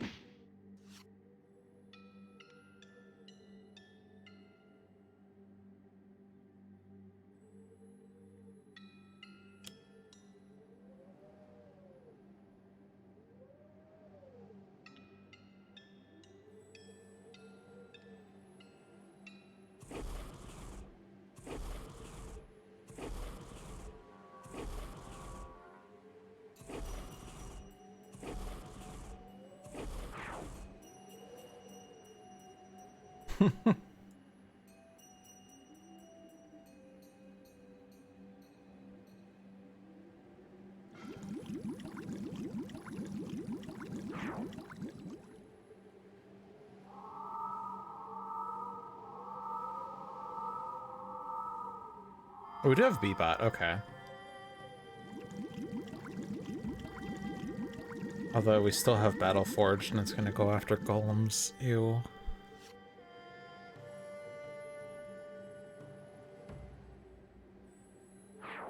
Ra's probably gonna die anyway.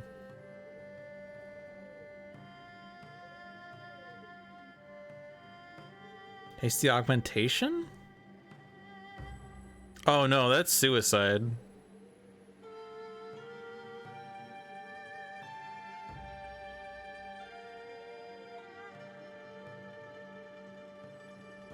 I have to get B-Bot in play. I want to get Raptor Bot in play.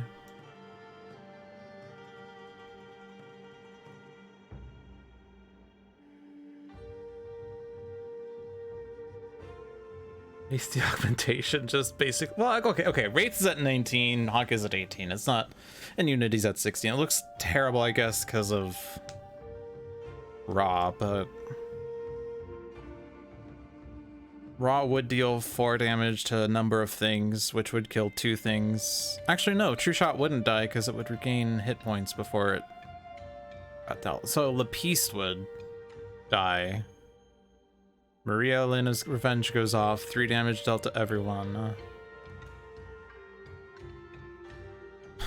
And then I can destroy Tachyon to play B-Bot. Still doesn't kill enough things though.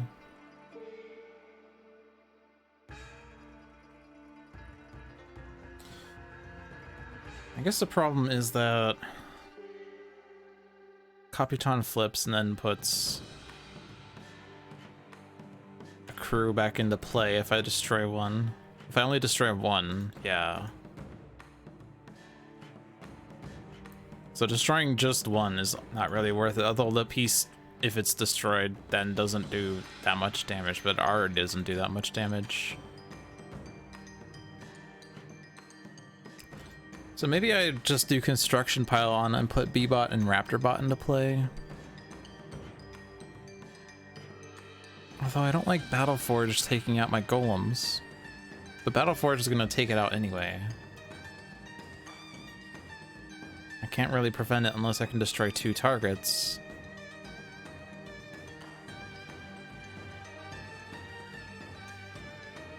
And then it's the crew with the highest HP that goes back into play, so Battle Forge with 12.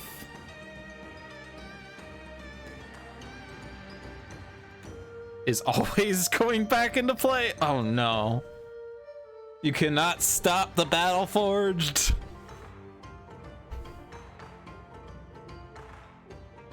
The battles will be forged. I guess I could do Inspired Repair, but that doesn't stop Battle Forge from destroying Platform Bot.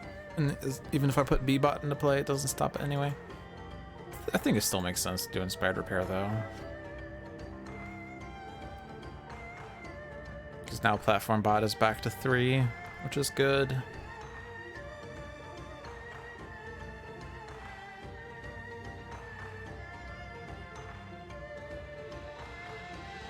Do I want the Raptor Bot? Raptor Bot's gonna deal a lot of damage.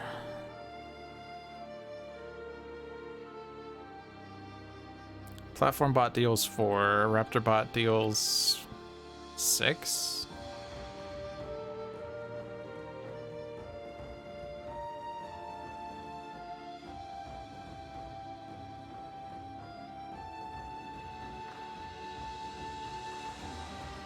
And B-Bot's Destruction deals 3.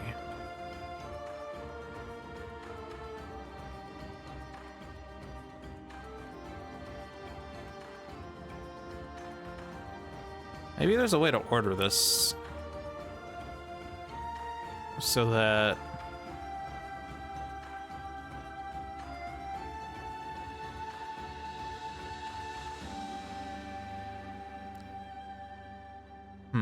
Capitan puts Battle Forged into play, Final Breath takes out B-Bot, and maybe we do enough damage. No, we don't have enough damage for Battle Forged by that point, but we can at least stop Final Breath from doing damage, right? Maybe? No.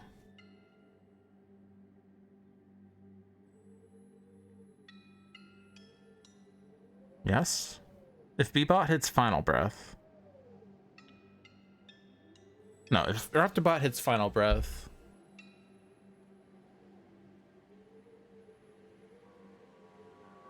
No, it's still not good enough, right? Because Platform Bot deals 4.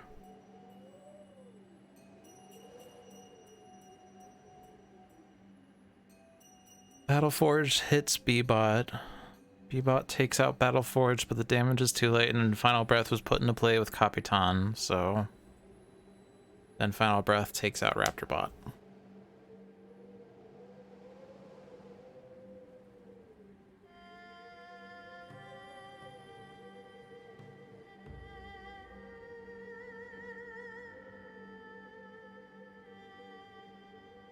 It's annoying. Actually, no, B-Bot goes off with Maria Elena's Revenge, right?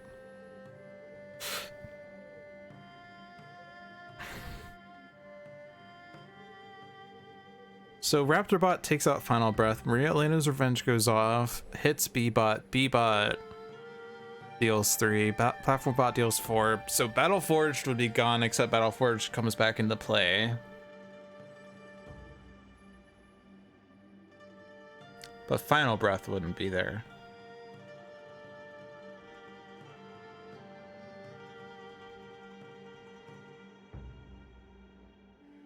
Feels like a lot of effort.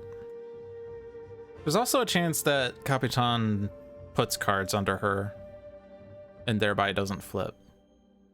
I think the only way she can do that on this side is if it's a card that says it. If it's Temporal Thief. If she plays Temporal Thief, which there's 2 copies of it, then she doesn't flip at the end of her turn. And if she doesn't flip, then Battleforge doesn't come back into play, and then my golems are safe. So I think either way I still do this.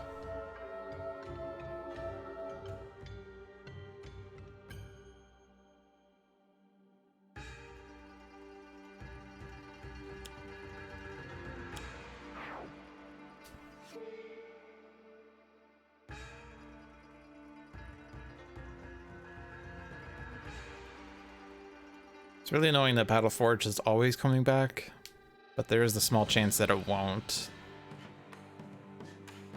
Otherwise, there's not really useful actions here other than hitting Capitan directly.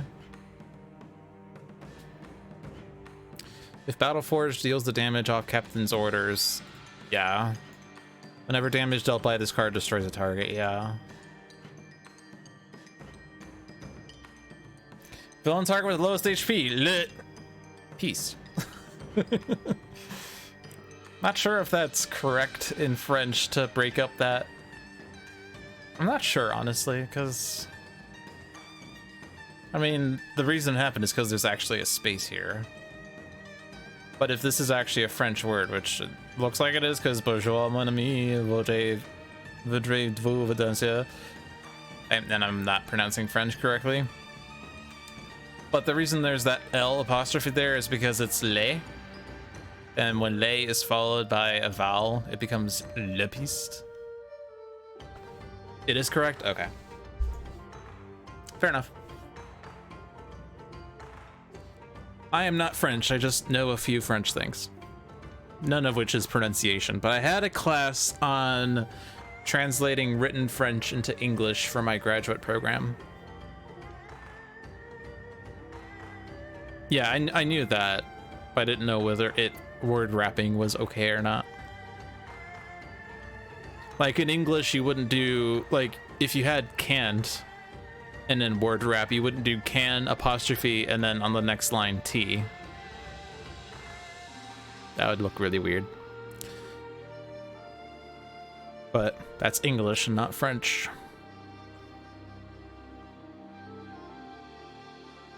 In any case, the Piste is doing the damage off Captain's orders, even if I kill Battleforged and it comes back, so it's okay. What does Battleforged, or what does Captain's orders hit anyway? Lowest HP? Okay, yes, the Raptor bot is gone anyway. That's sad. Okay.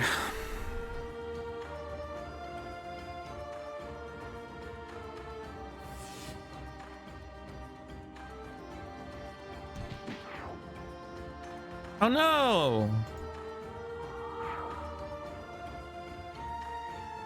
Oh. If I kill Battleforge now, Captain. If I kill Battleforge now, Maria Elena's revenge goes off again. Oh no. I'm doing it. But this one I can't stop. I could have stopped. No, I couldn't have stopped because the order of operations. B-bot is in the state of being destroyed. Yeah. It's okay. We don't need these things. Now platform bot is in peril.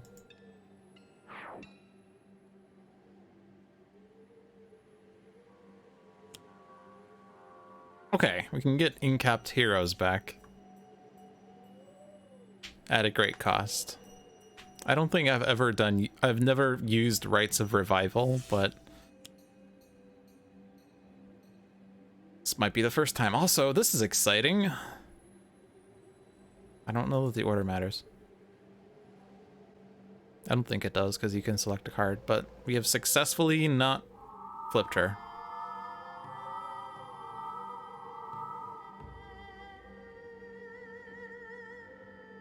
And Ra is still alive somehow? Somehow?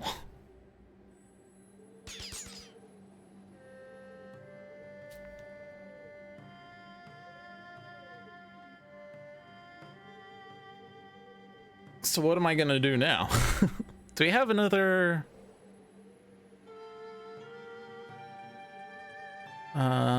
utility belt? We do. It's gonna be impromptu invention for sure.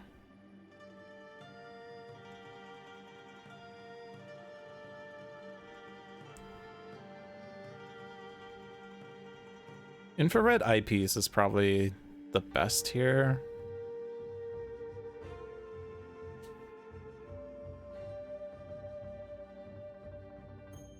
Just to keep her under control. She's not shuffling her trash into her deck anymore.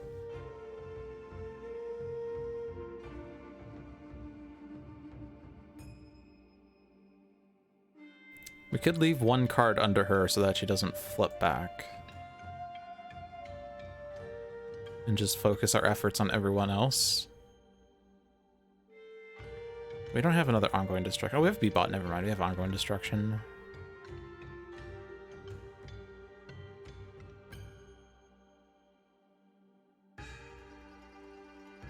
The hardest one to take out is True Shot, but True Shot... well... we still have Hasty Augmentation, we still have Drawn to the Flame.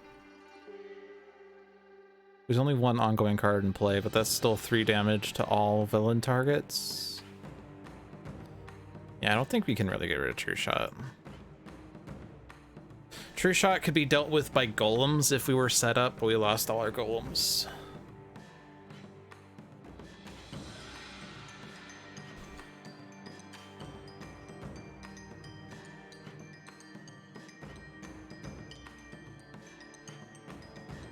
Probably don't want to delay the game any because the problem is we don't have any HP recovery anywhere. These heroes do not lend themselves to regaining HP, so we just want to flip her.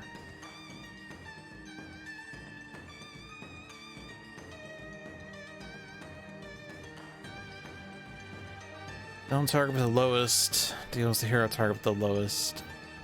If I throat jab Siegebreaker, then Siegebreaker doesn't deal this damage, and that's fine. So we will search for...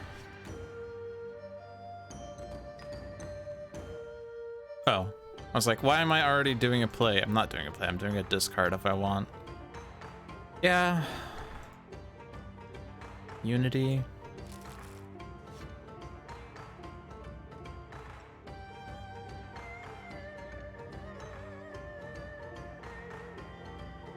We lost our smoke bombs? No, oh yeah, we did lose our smoke bombs.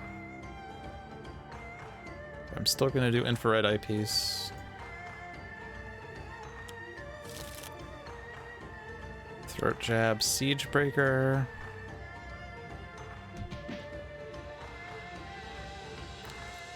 Control the villain. I don't want cards from the trash. So it's gonna be Plunder. Which means we're destroying cards again. Great, fantastic. Oh, we do have HP recovery. Suit yourself. For one hero. Also, Haka has HP recovery. Punish the weak. That actually would work this turn. Although I was probably taking out Lapiste with Raw anyway, so it's probably not good enough. Actually, Siegebreaker's dying, so Throat Jab's not working. Whoops. I guess I don't have to use Hasty Augmentation.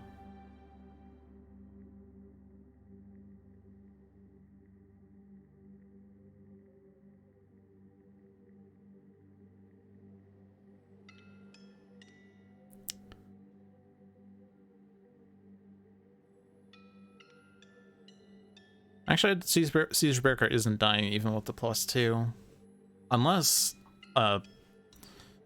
Ninja comes out.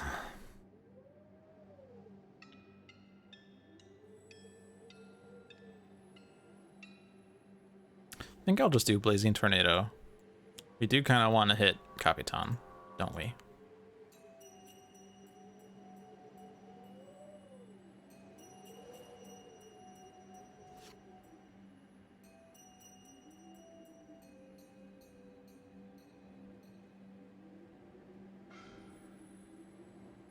So Captain's orders isn't going off, so B-Bot's not getting killed just yet.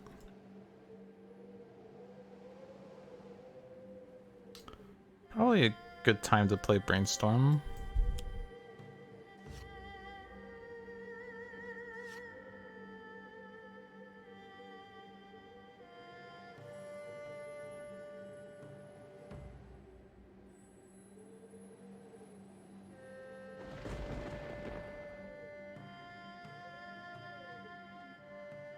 I'm not gonna do that damage just in case. I think I'm not gonna destroy any equipment that's probably gonna be destroyed by... There's 3 crews, or 2 crews, there's gonna be 3 cards destroyed. Yeah, I'm gonna save the setup a bit.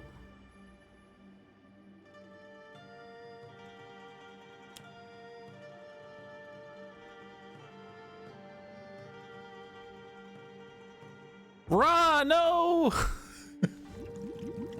Ra's at 1! Also, Staff of Ra heals.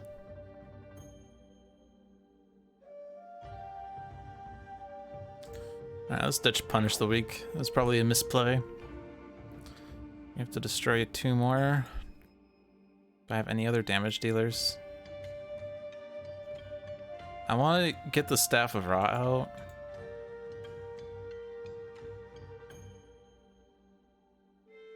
Oh, this can go away. Gosh, why do you keep destroying my setup like this? We could impromptu invention for another infrared eyepiece, but it'd be better to keep that and get utility belt off of impromptu invention and then play like stun bolt.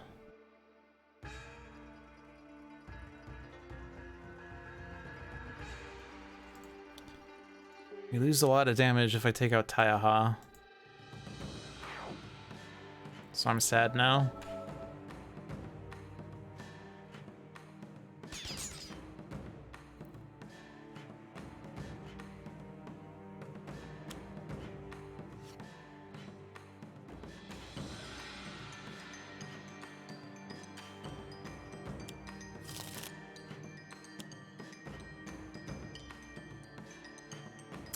What's the villain doing? Captain's orders. Or walk the plank. Which would hit Wraith and stop Wraith from using powers, which is pretty bad. But a second Captain's orders would just be worse somehow? I guess we still have this B-Bot.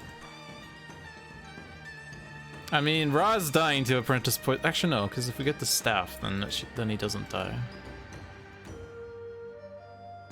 But then Ra dies to frickin' Battle Forged.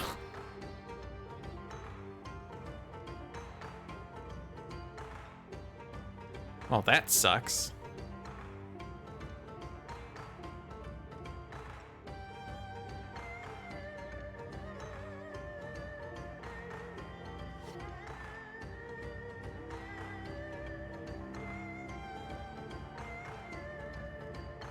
This doesn't hit Siegebreaker.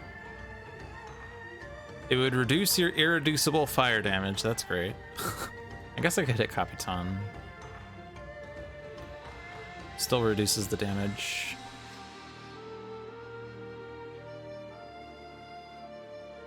Haka's gonna merit up.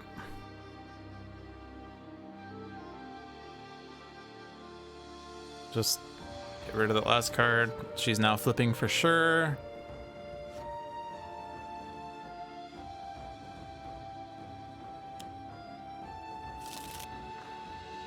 Ra's gonna try to stay alive.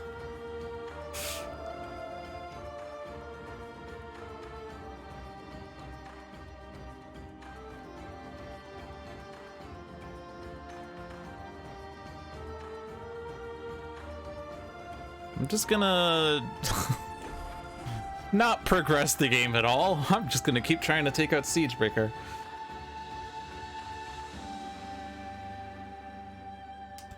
Hasty Augment though? Or Brainstorm? We want B-Bot in play though.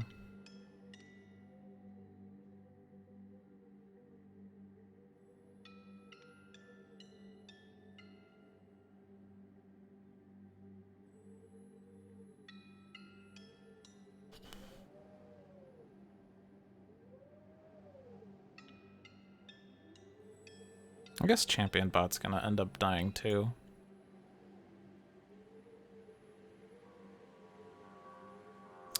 Apprentice Poisoner's hitting champion bot Siegebreaker raw, so lowering Siegebreaker doesn't stop Apprentice Poisoner from hitting something nice, other than it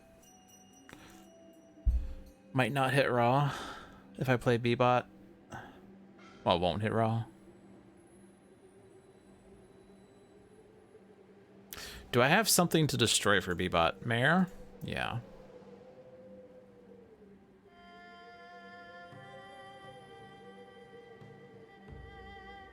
I could put out modular workbench and then not destroy equipments.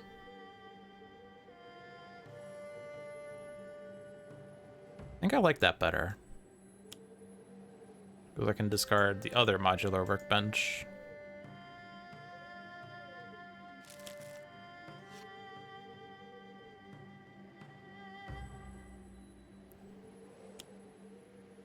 Zhulong.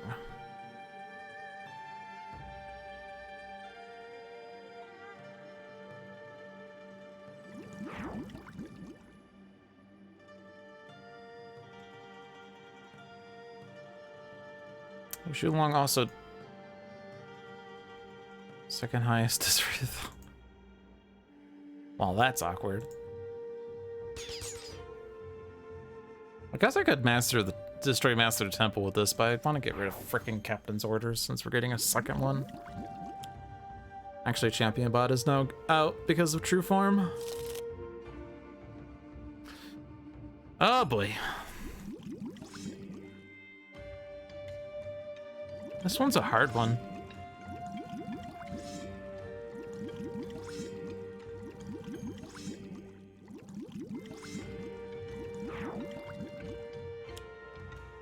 Oh, Shinobi Assassin. Bye, Ra!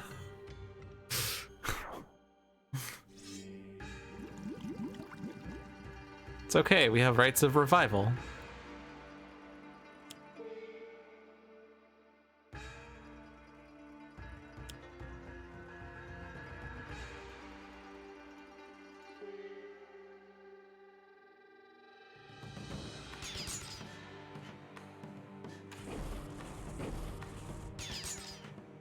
Bye, Unity.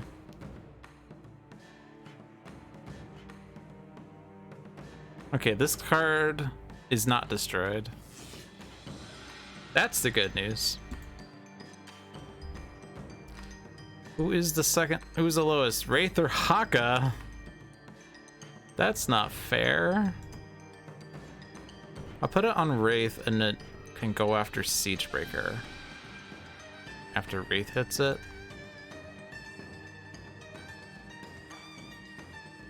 I don't know. I would have to put out micro-targeting computer to do that. Maybe Haka's better. What are our in-caps? Draw a card, destroy an ongoing card, move a card from the villain trash to the top of the villain deck. Draw a card, play a card, regain 2 HP.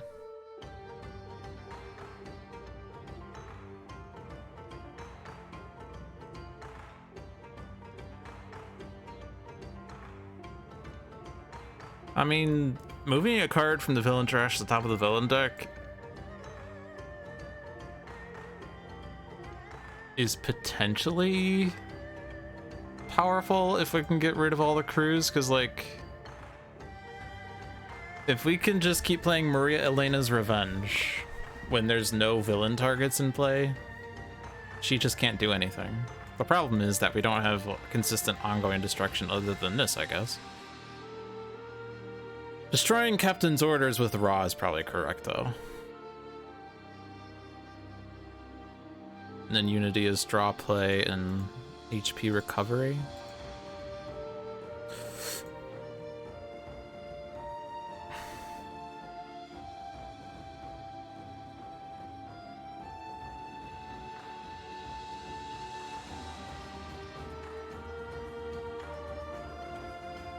I'll put it on Haka. Now, do you still draw after that, right? So it doesn't actually stop Haka's draw, right? think it used to not work like that, but was later changed because you didn't actually draw, so you still resolve the draw.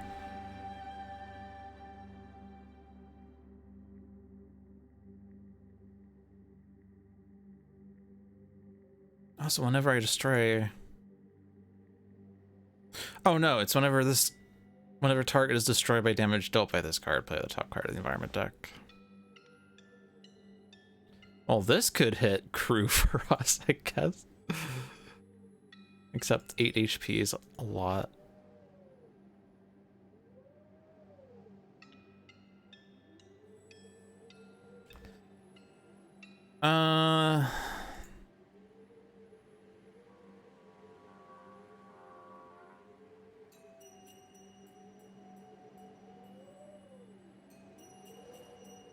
There's also a lot of things I have to hit. And Apprentice Poisoner is mad at us.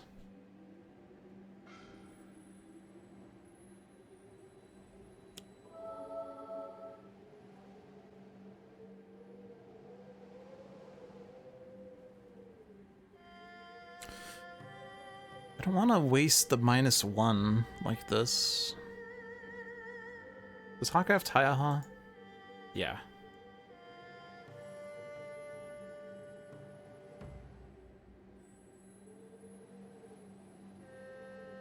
That's gonna hit Apprentice Poisoner? Or a hero? But the -1 doesn't stop that. I'm just gonna hit Capitan. I guess I should have looked at her deck first.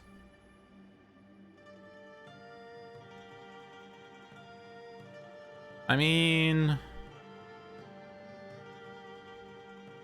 she has a -1. Right? We hit her, right? Yeah. Versus 2 damage and can't use powers.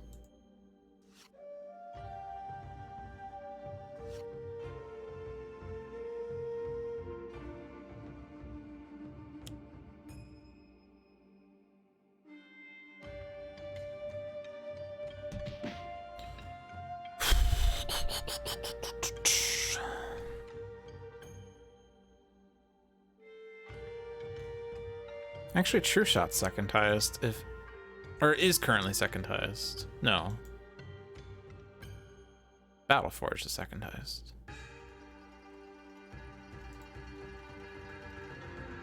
I'm just gonna hit Capitan.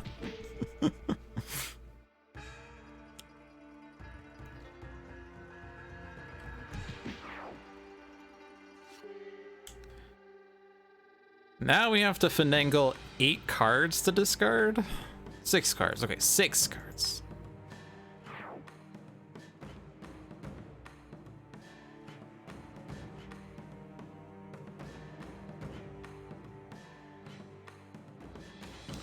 Could draw more with Trust Fund, of course.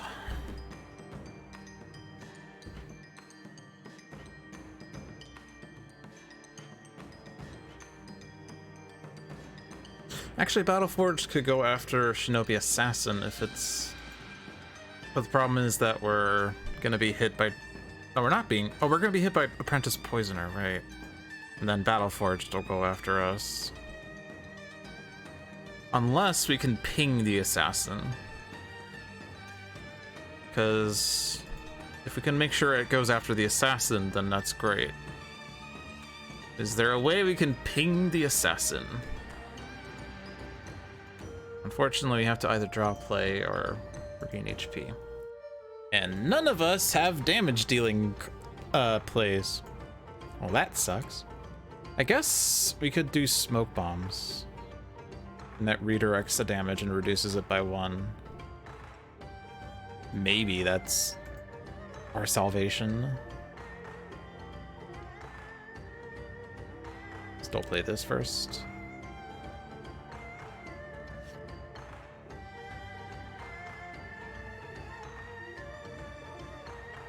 I don't think it's enough though, because it's still 4 you. Yeah, I don't. Ugh. Oh, I could do Mega Computer. And then the Apprentice Poisoner doesn't do any damage. True Form does less damage to Battle Forged, but Apprentice Poisoner does 0.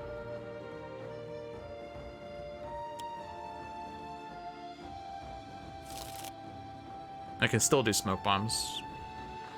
I could also Grappling Hook something, I guess.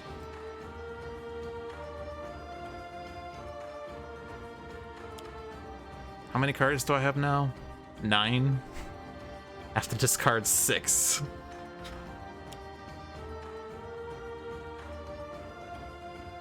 Now we get to do stuff off this.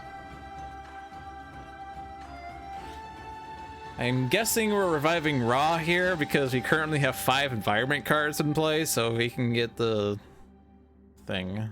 Okay. So if we can keep these people alive, Talmoko would, you know, help a lot. Stun Bolt and Smoke Bombs helps a lot, of course. But if we can get Talmoko in play and kind of leave Haka as the highest, then Smoke Bombs at least stops a lot of damage. But the problem is that damage dealt to Haka is then not reduced by Smoke Bombs if he's highest HP. We're keeping 3 of these cards. Assuming that Wraith survives, a trust fund would pay for the next rights. Well, not pay it, but help a lot. Suture Self is going to be good for keeping her alive. Talmoko is good for keeping Haka alive. Haka shielding gives a little bit of defense too, so I guess I discard the 6 other cards then.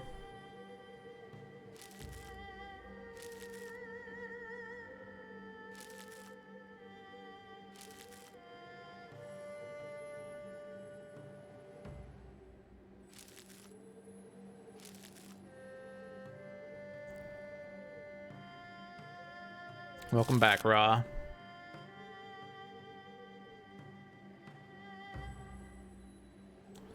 Ra, Horus of Two Horizons, cannot deal damage to environment cards.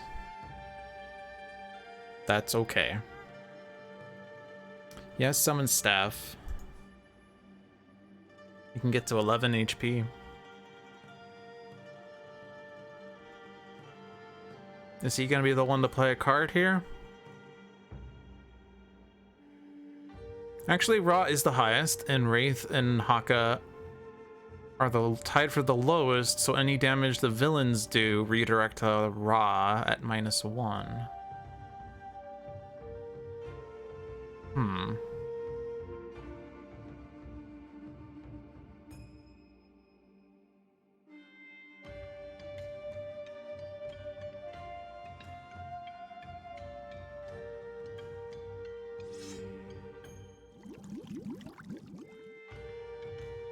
I think Ra plays Summon Staff. Yeah.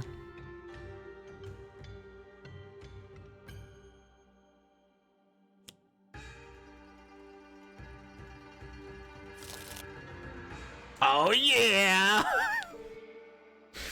Oh yeah! And the best part is Scorched Earth doesn't damage any of the environment targets now.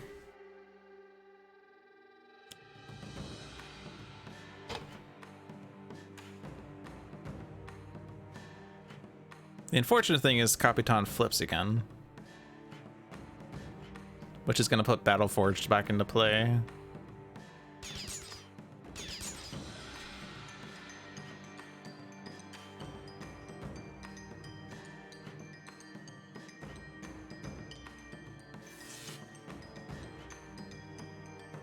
So I think we put this on Raw.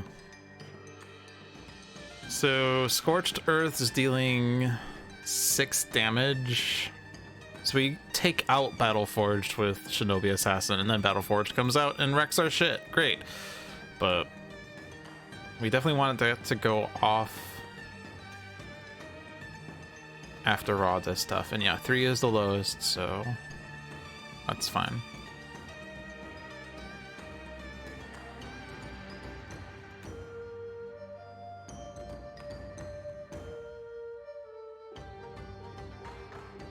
I don't know that I can suit yourself here. Because then... Oh, maybe it's okay. Yeah, I think it... I mean, I guess we can't keep redirecting damage from Wraith and Haka to Ra after a certain while.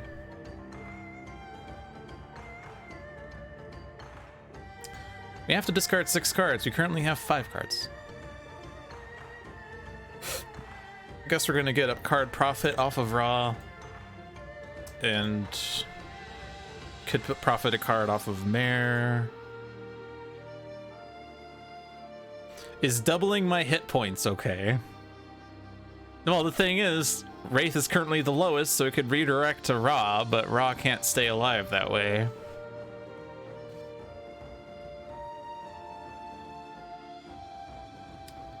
But yeah, we need to keep Wraith alive anyway.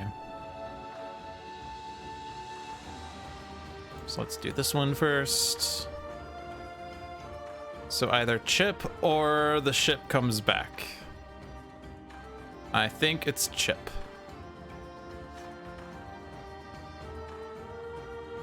Also, that profits a card. That's nice. And when Capitan flips, she doesn't deal damage. So I'm gonna do this one on True Shot.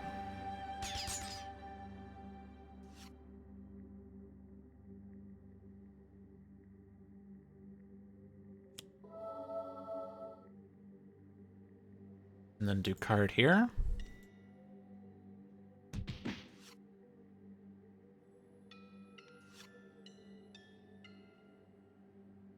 And during intercession.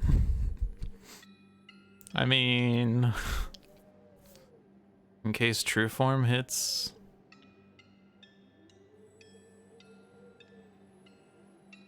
A hero target? Which is actually going to happen? Uh-oh. Uh-oh.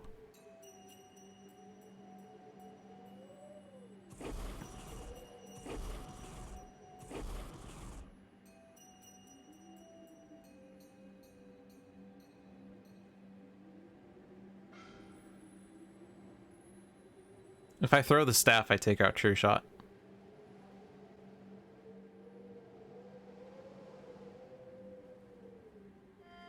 But by doing that, I kind of don't get cards. But on the other hand, I take out True Shot.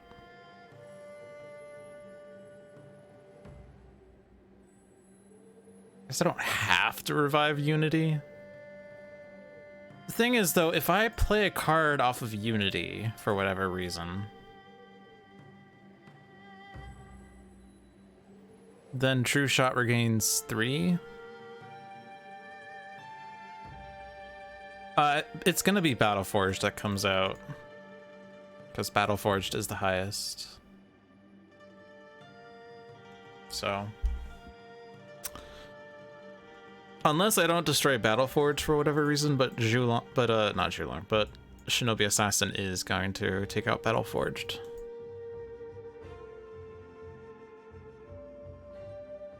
He's not being alive still.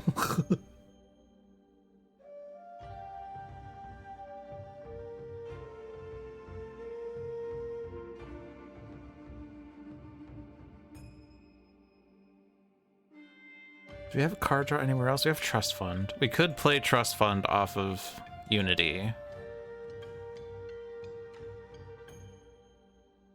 If Assassin gets True Shot instead. I don't think it can. Non-environment targets with the lowest are Battleforged and Haka.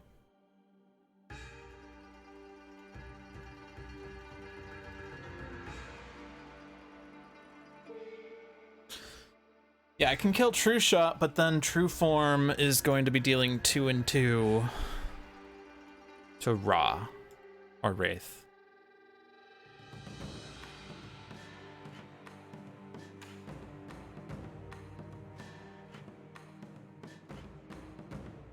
Oh, you just mathed it wrong. 3 + 1. So what is Capitan playing again? Oh, but the problem is Battleforged, when it comes back into play, then it's raw. We select a chip, right?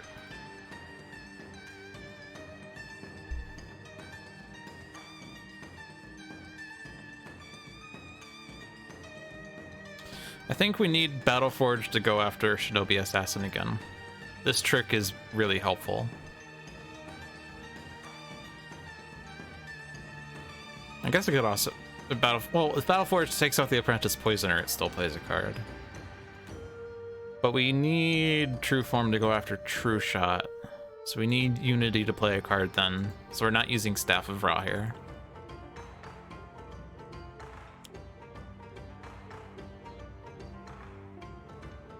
Oh. Oh. Mega Computer, no! That's actually bad. How bad is that? What happens? What is it gonna put into play instead? Final Breath?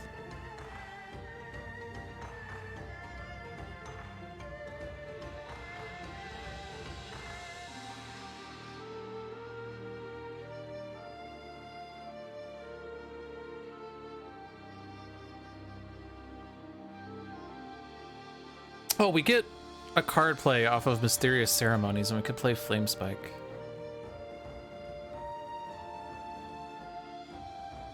Which is difficult.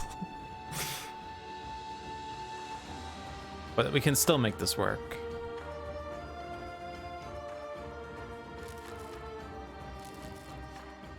Because the problem is... Oh, we just draw 4, discard 2 with this, okay.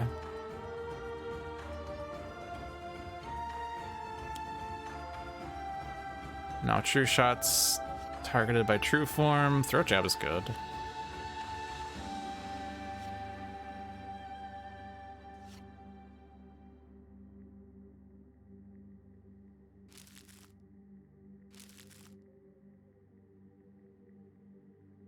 Frame dropping! Woo! Also... Uh-oh. Can I destroy that? That kind of screws up putting Battleforged in the trash. Actually, it's... Actually... Other than the fact that True Form is in play right now, this is actually pretty good. But... You're still gonna put Final Breath into play, which is arguably worse. Because this hits a hero target, whereas Battleforged can be manipulated to hit Shinobi Assassin instead.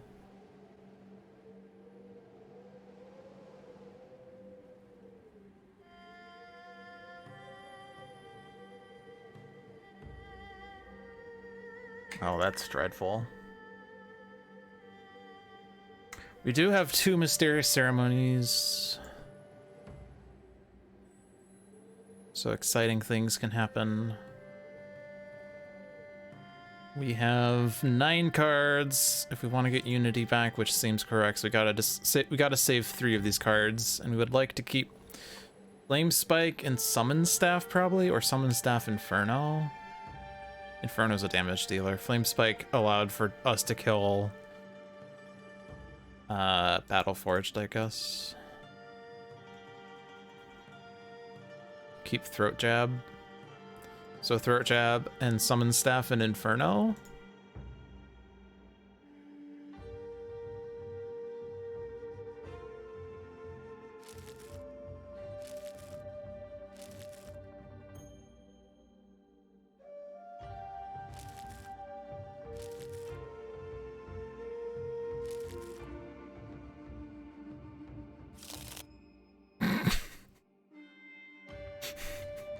Nice UI, Unity. Cryobot Inspired Repair.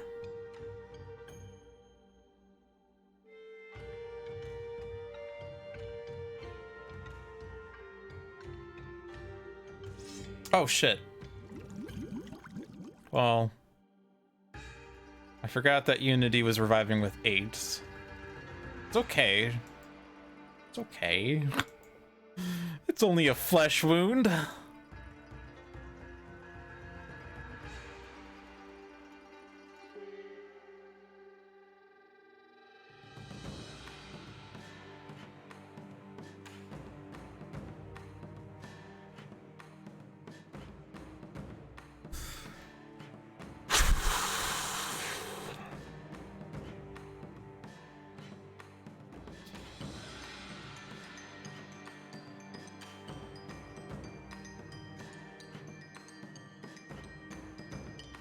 Like, I play Cryobot, right?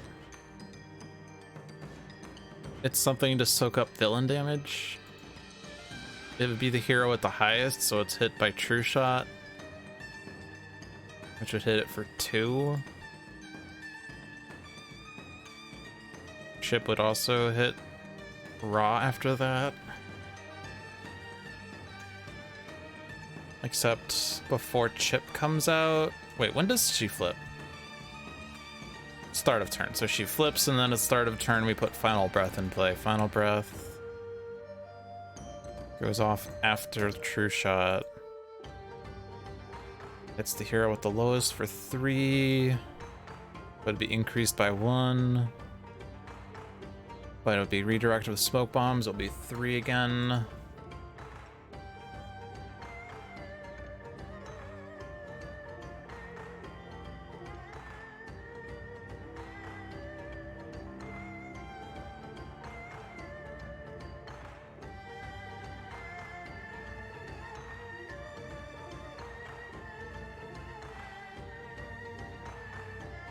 Would throat jabbing stop damage in a way that would make it work better? We also have also have this stuff. Well, if I'm destroying Battleforged, I'm doing it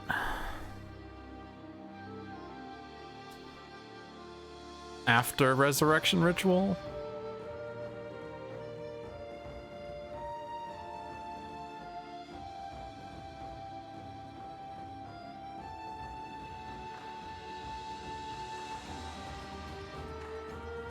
How much damage does this do? 3.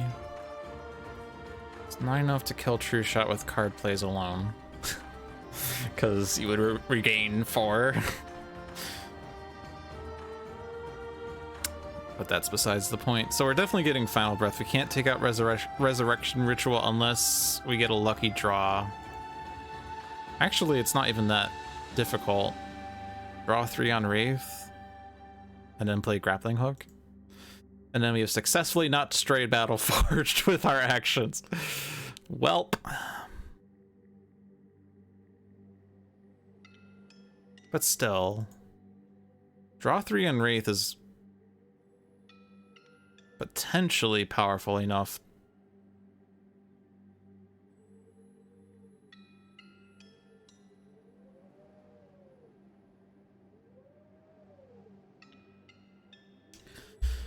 We could also try to leave the crew under this card.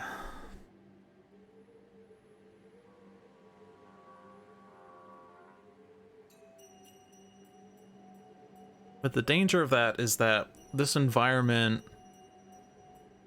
is very liable to just get true form back into play. Like, Master of the Temple gets true form back. Mysterious Ceremonies would put Master of the Temple into play. That said, Master of the Temple would be after Resurrection Ritual. So it actually wouldn't be that terrible.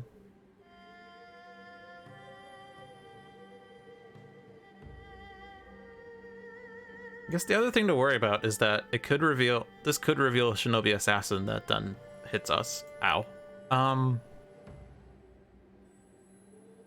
But I'm kind of thinking next environment turn right now, and I still gotta resolve what I'm doing in the next villain turn.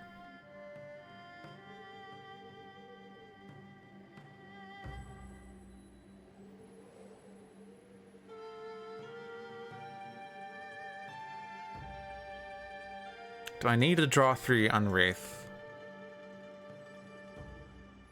Is one question.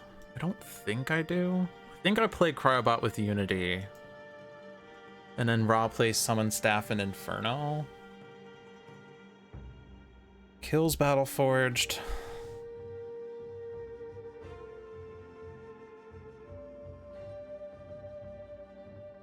Unless I want to save Inferno.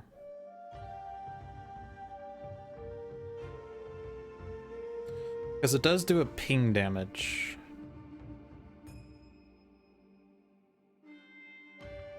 Which is going to be helpful for getting rid of the cards under Capitan.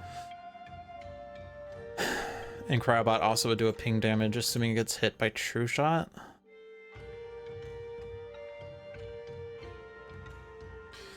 Cryobot also would take out Battleforged if it's hit by True Shot. True Shot deals 3-1, yeah.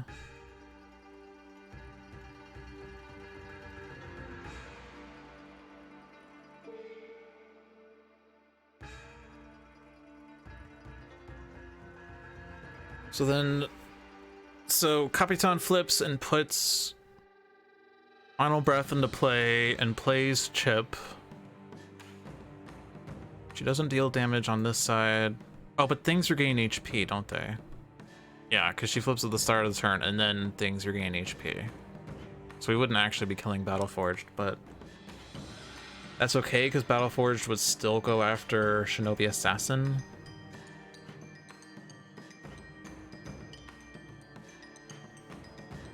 We just keep doing this thing. Yeah, we're not in a rush to kill Battleforged since we can't really stop the thing from coming out, so we don't have to play Inferno.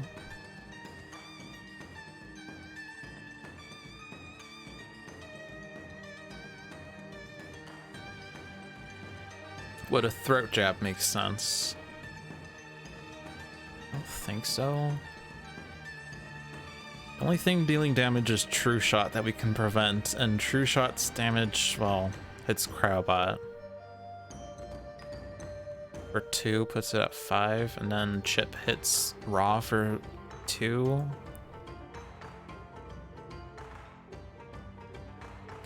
But I think I do want to draw to destroy Resurrection Ritual.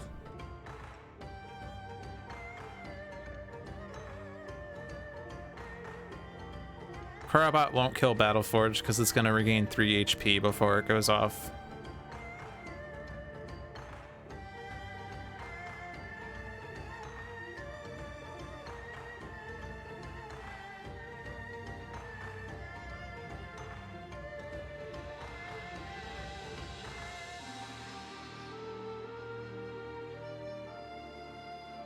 I think I do draw on Wraith.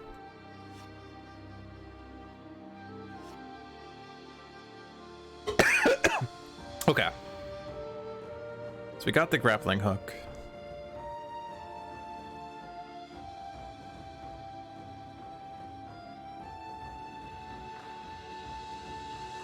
I think we still play Cryobot, even if it's only going to go off once.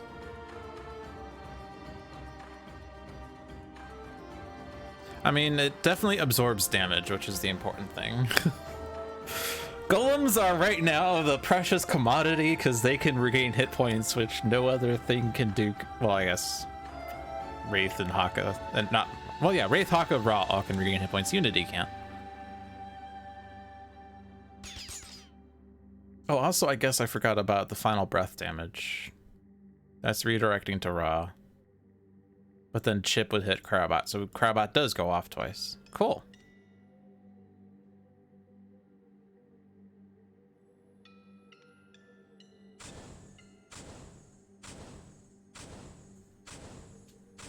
I'll be impressed if I can win this.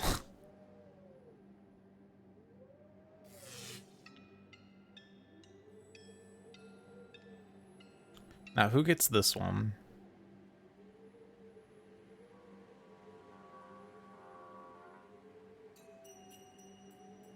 I think it's safe for Wraith to even get it, because Battleforged is currently the lowest.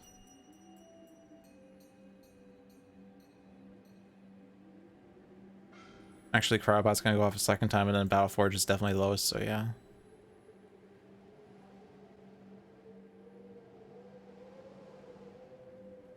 Keep Wraith alive.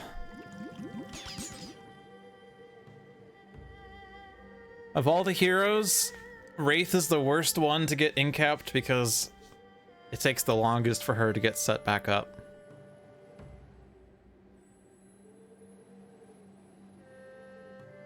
Also, Cryobot didn't go off a second time. Whoops. I mathed it wrong. Actually, I thought I didn't notice that Wraith was at 6 was my problem. That was my problem. Okay, so Battleforged isn't dying to the Shinobi Assassin.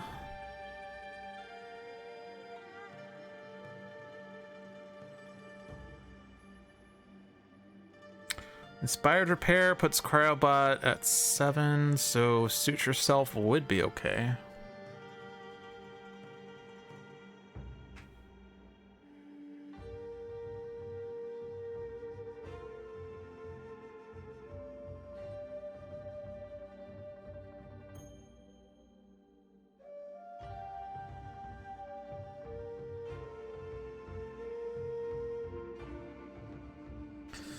So now here's a question. Do I actually destroy Resurrection Ritual?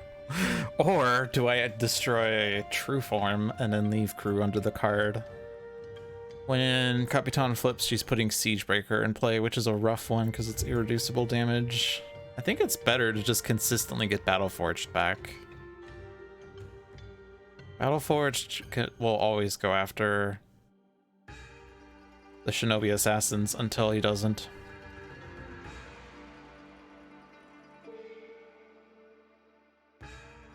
In any case, I don't have to destroy it right now. I could destroy it off of Mysterious Ceremonies.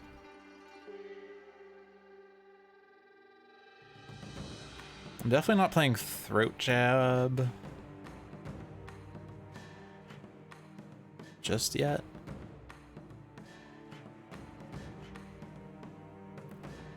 I do draw a card off of Grappling Hook as a thing. But like I'm going to get these 2 cards this next turn anyway.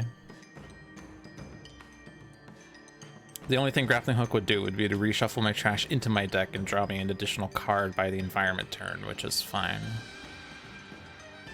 It's probably correct to do that then, because I might get an impromptu invention.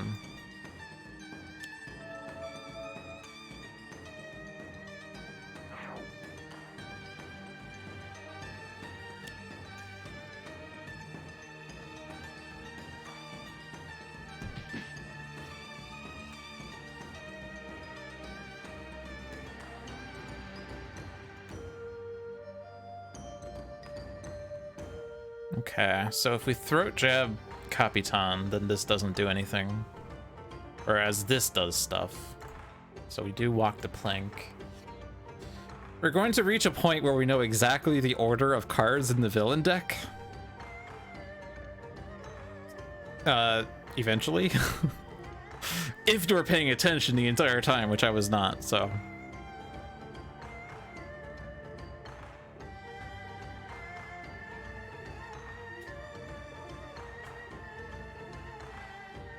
Lots of things we have to take out, lots of things we have to kill. We do have the Inferno still, that's good. So ping damage on Battleforged. True Shot is terrible. I don't know where the -1 should go, I guess. Chip?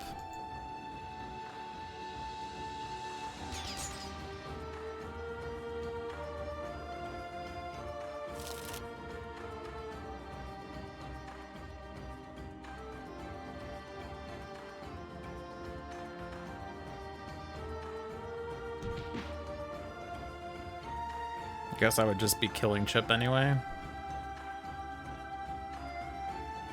I do need to make sure I can actually hit Capitan with Throat Jab.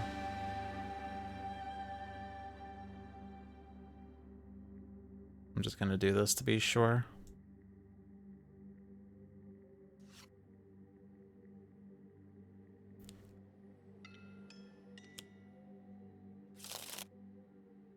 Living Conflagration!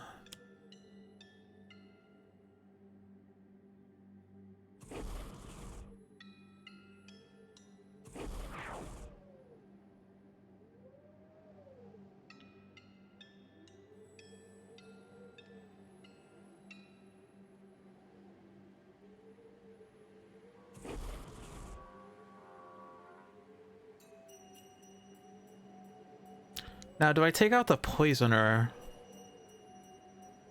Just so that sometimes Mysterious Ceremonies doesn't keep cycling the same crap.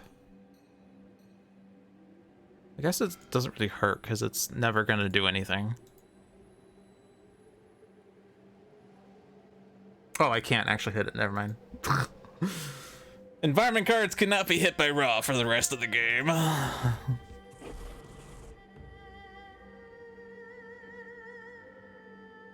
I'm going to throw the staff.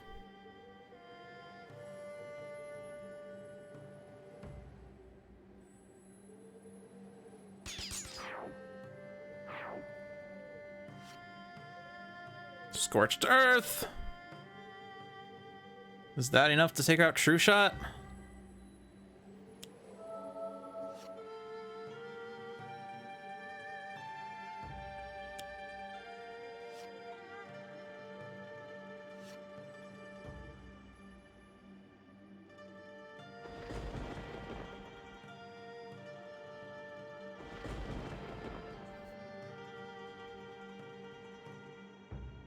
Like, you die to Scorched Earth, and we're doing that on the environment turn. But I don't have another target to hit here.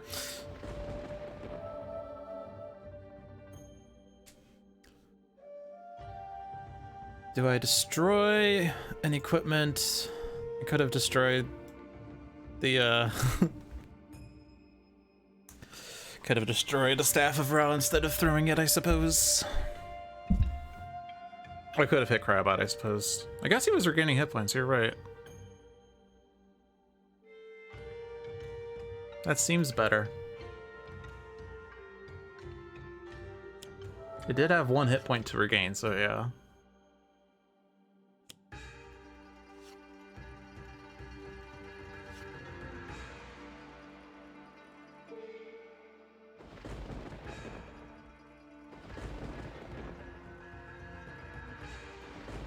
And Cryobot can hit environment targets! Yay!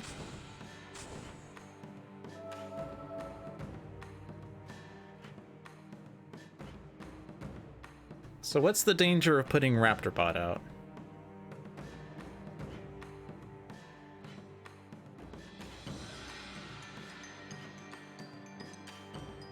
Currently,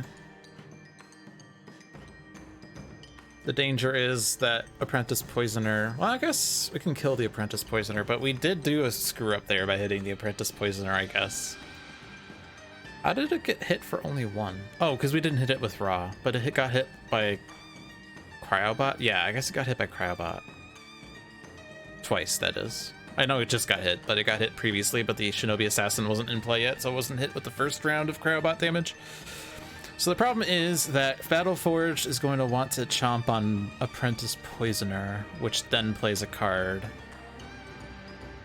I'm not worried about the Poisoner dealing damage, I'm worried about Battleforged destroying it and playing a card. Stop making assumptions of my bad plays, John. I'm a smarter player than you think. I know. So if I destroy Raptorbot... So Raw can't hit it with Scorched Earth. We do have a second play, potentially a third if we get another Mysterious Ceremonies.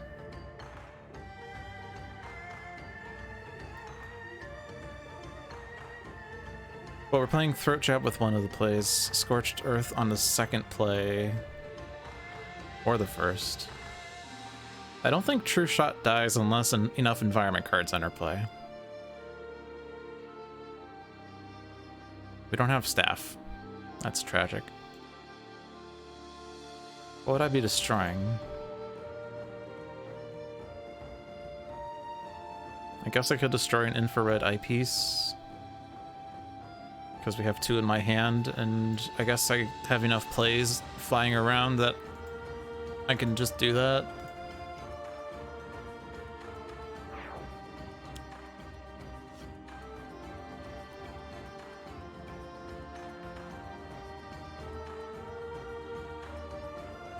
I can't hit True Shot here because then True Form hits Cryobot.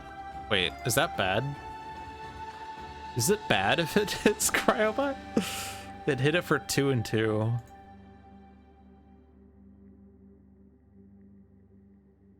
And that would kill the Apprentice Poisoner. It would also kill the Shinobi Assassin.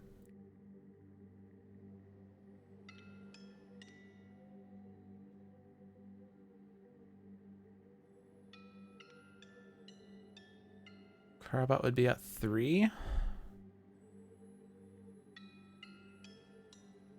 Capitan would be throat jabbed.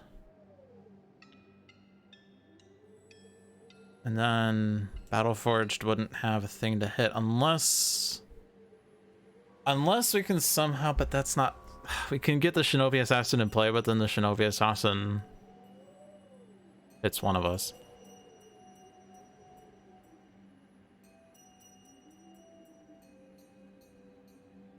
Although actually, well, it hit Raptorbot, right? So, or would it? Or 3, 2. Oh, we could have it hit True Shot.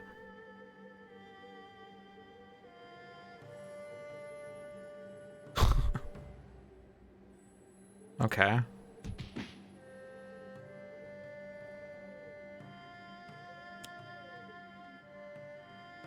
Master of the Temple, Master of the Temple.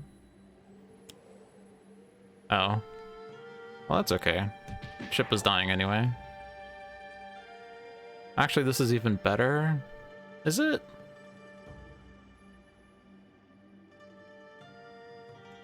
Okay, I'm not discarding. No damage dealt here.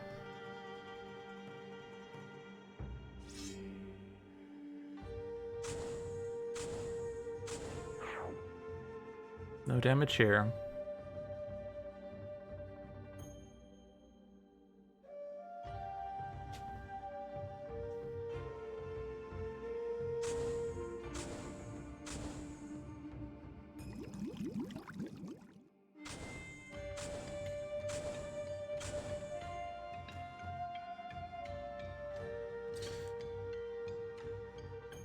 Okay.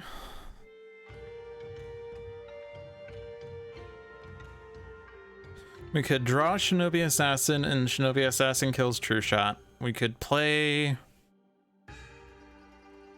Scorched Earth.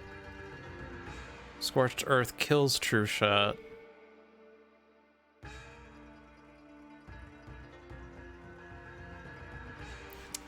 And later use the Shinobi Assassin on the thingy, Battleforged.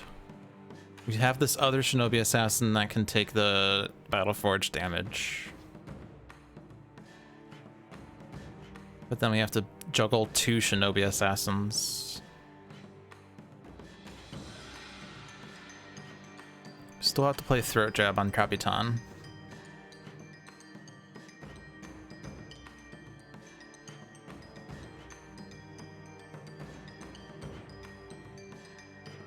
I think it's better to save Scorched Earth.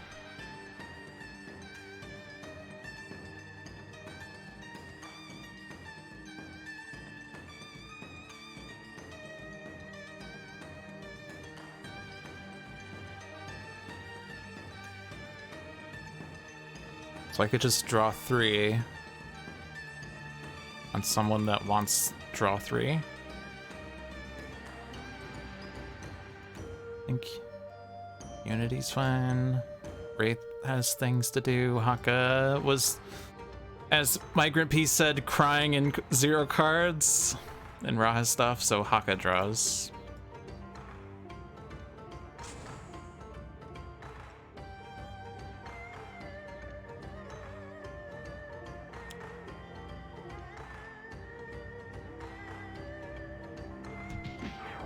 We destroyed True Shot, guys! We did it! Yeah! And he found terrible cards. Well, Dominion's good, but...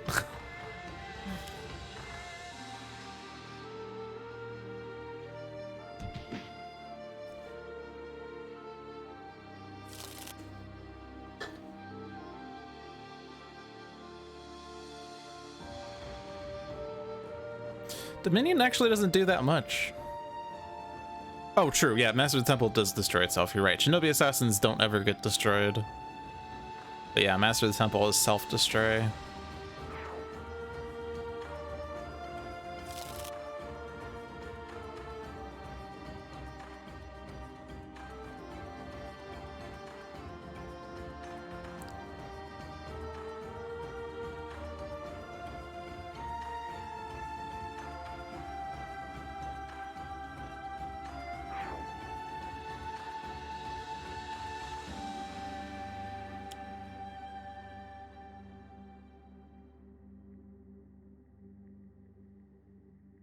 I got scared for a second because the preview didn't say throw jab.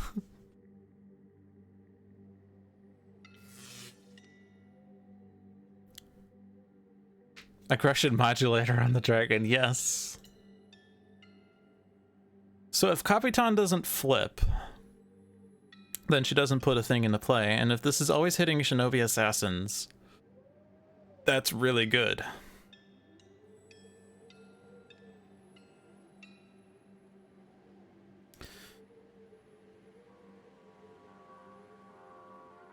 The problem, though, is that the Shinobi Assassin is getting in the way. And the Shinobi Assassin wants to hit Raptor Pun.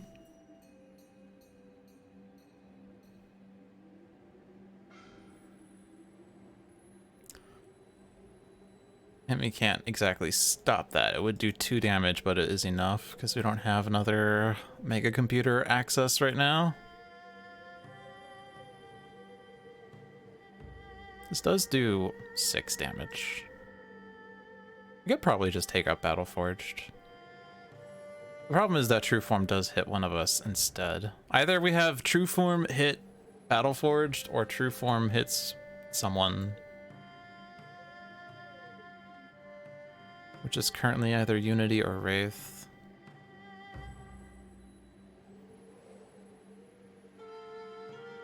Can't exactly heal somebody. We do have Staff of Ra, so it actually hit Ra for 2 and 2. Put him at 2.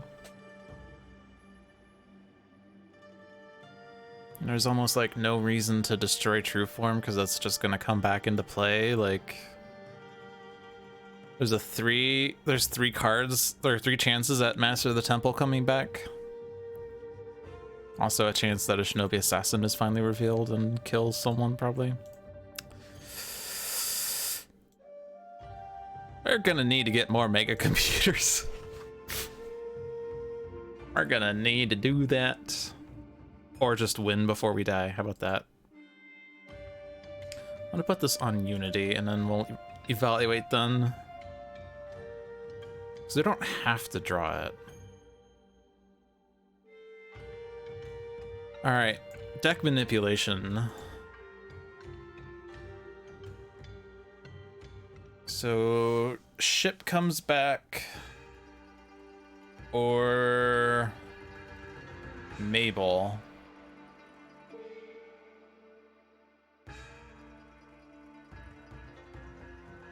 Which actually wouldn't be the worst, because it would only destroy a hero ongoing or equipment card, which this card also does. We do have things for it to destroy.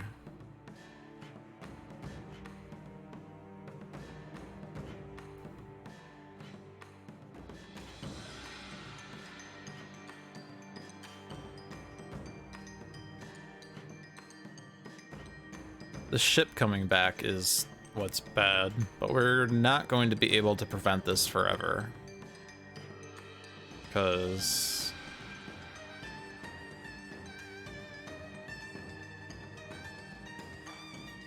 I can't tell whether these cards are still in the deck or not. They're not, right? They're in reveal space right now, so they're not in the decks. So there's another altogether now that we are going to have to deal with.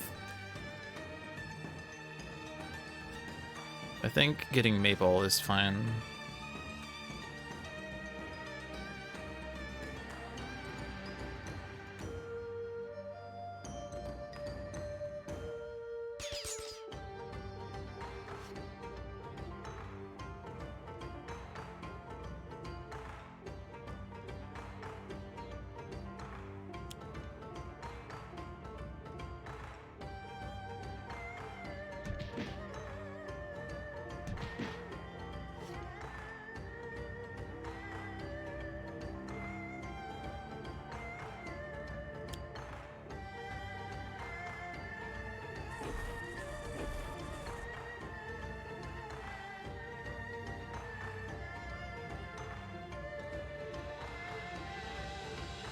So this kills Battleforged right now.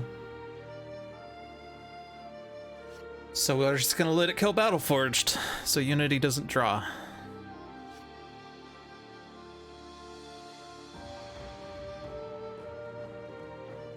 Does this do anything? Does that do anything? I don't think it does.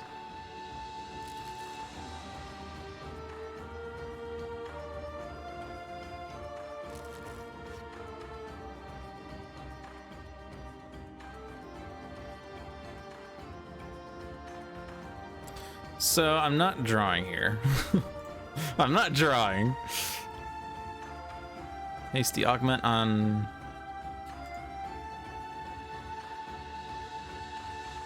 Well, it doesn't really matter who.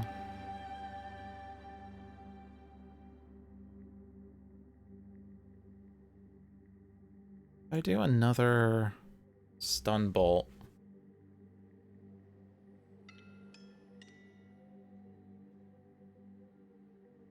And yeah, actually, there it was in reveal space, so we still have these 2 cards.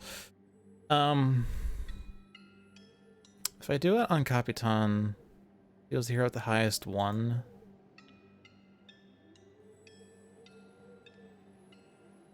It's probably okay instead of doing throat jab then.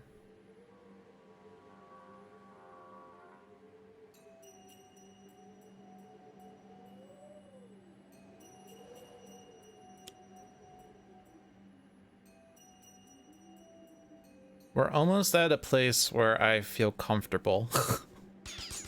Almost. I'm not destroying a thing. I'm not drawing.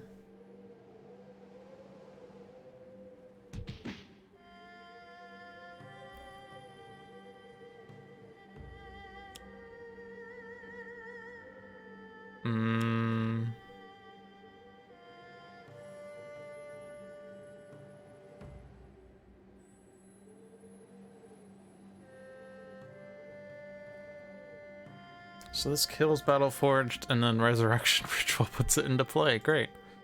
I could just grappling hook that. That's right. Okay.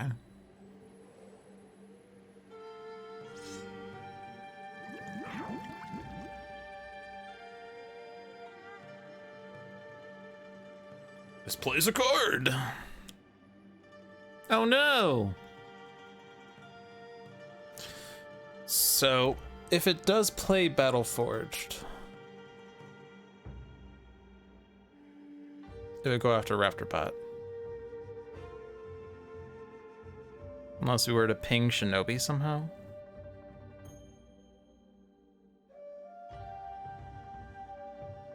Inferno would ping the... No, it doesn't, because Raw can't hit environment cards. I think we just destroy it.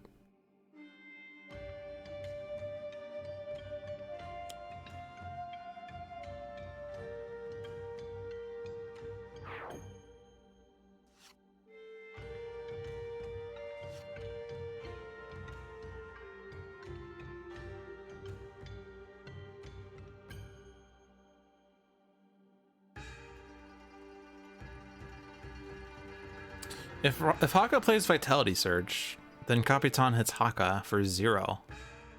That's a lot better. Is there something else I wanted to do?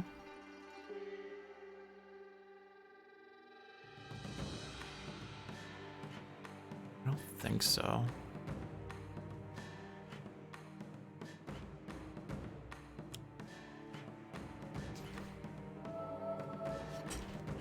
Rampage!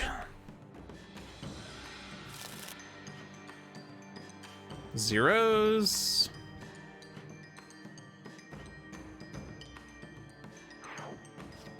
Rampage!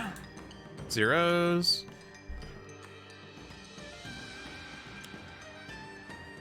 Mabel!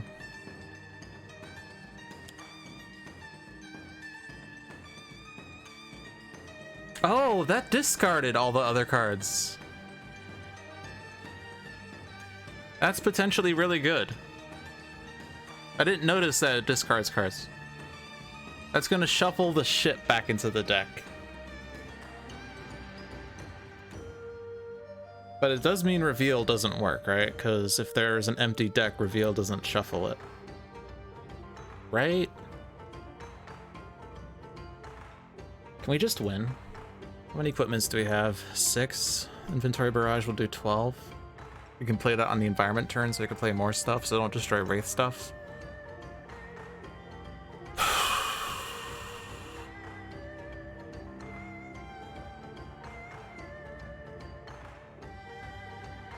There's no setup there, there's no setup there, so it'd just be Haka cards that we'd destroy. We want to keep Tachyon. Yeah, that'd be pretty bullshit, wouldn't it? I'm just gonna destroy Dominion.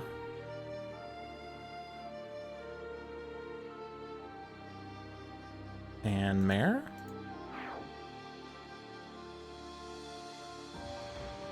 So either we try to win this round, or we figure out how to deal with Mabel, who's gonna play cards and stuff. But we're going to put an equipment out. Let's see if this does work. No, it doesn't work. Does that change anything? It doesn't. I don't think it would do anything, because I still want to put the equipment out for inventory barrage. Mabel is hit by true form.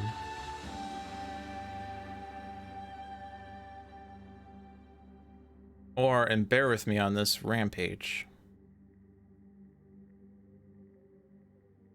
Rampage hits Cryobot. Rampage does not hit Mabel, by the way. I think if I'm gonna play Rampage, I'm gonna punish the weak first. But in doing that, that doesn't hit Capitan that hard.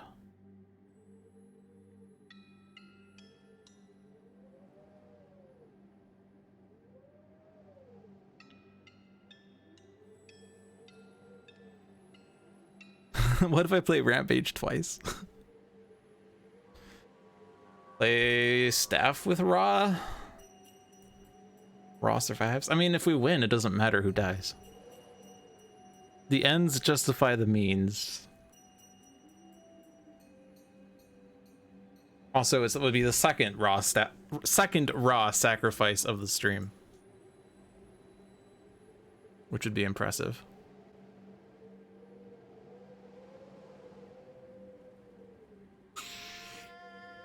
This would do, oh, not that one. This would do 14 damage.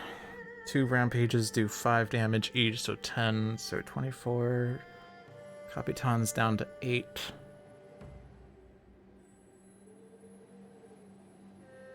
The problem would be killing Raptorbot with this, though.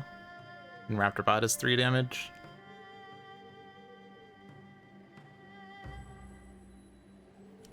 I will assume that we figure this out. Oh no, that makes Tachyon worse. Okay, no. We don't do that then.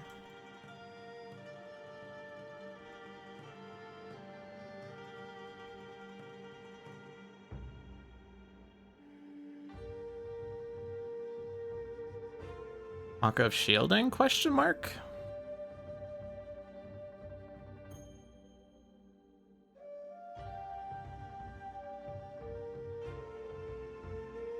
Or do I just rampage anyway?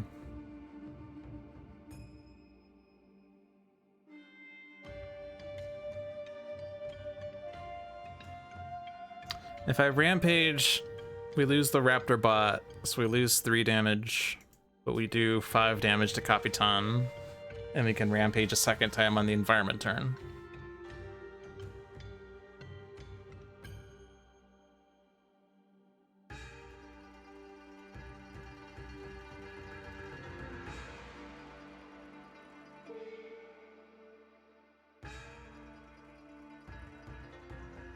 It feels like we're just short, though, is the problem. So, 14 damage there. Capitan's down to 18. 2 rampages puts her down to 8. Tachyon puts her at 5. Fire Blast is 5. Okay, that's enough then.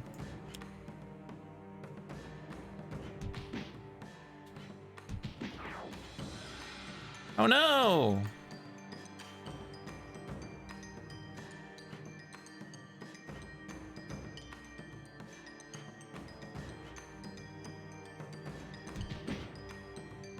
Just stack them on Unity's deck. She's not drawing.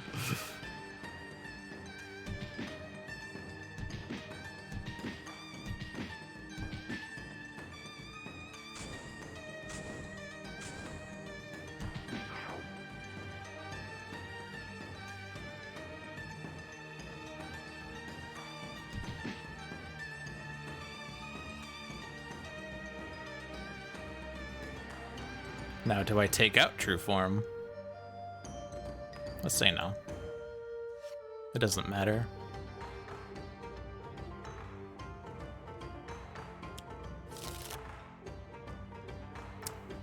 I wish I could play that Staff of Ra, though.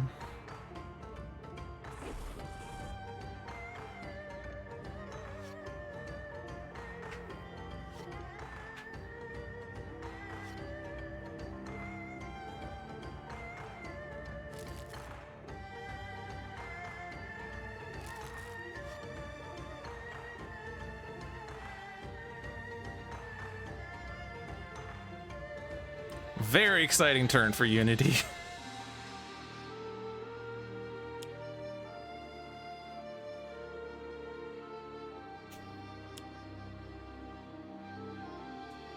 And somehow we did not get the third Mysterious Ceremonies.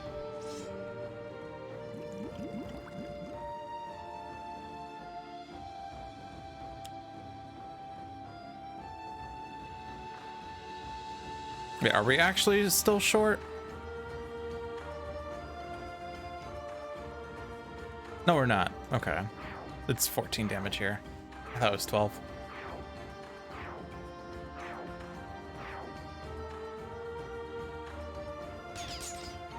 Okay, I think we're fine.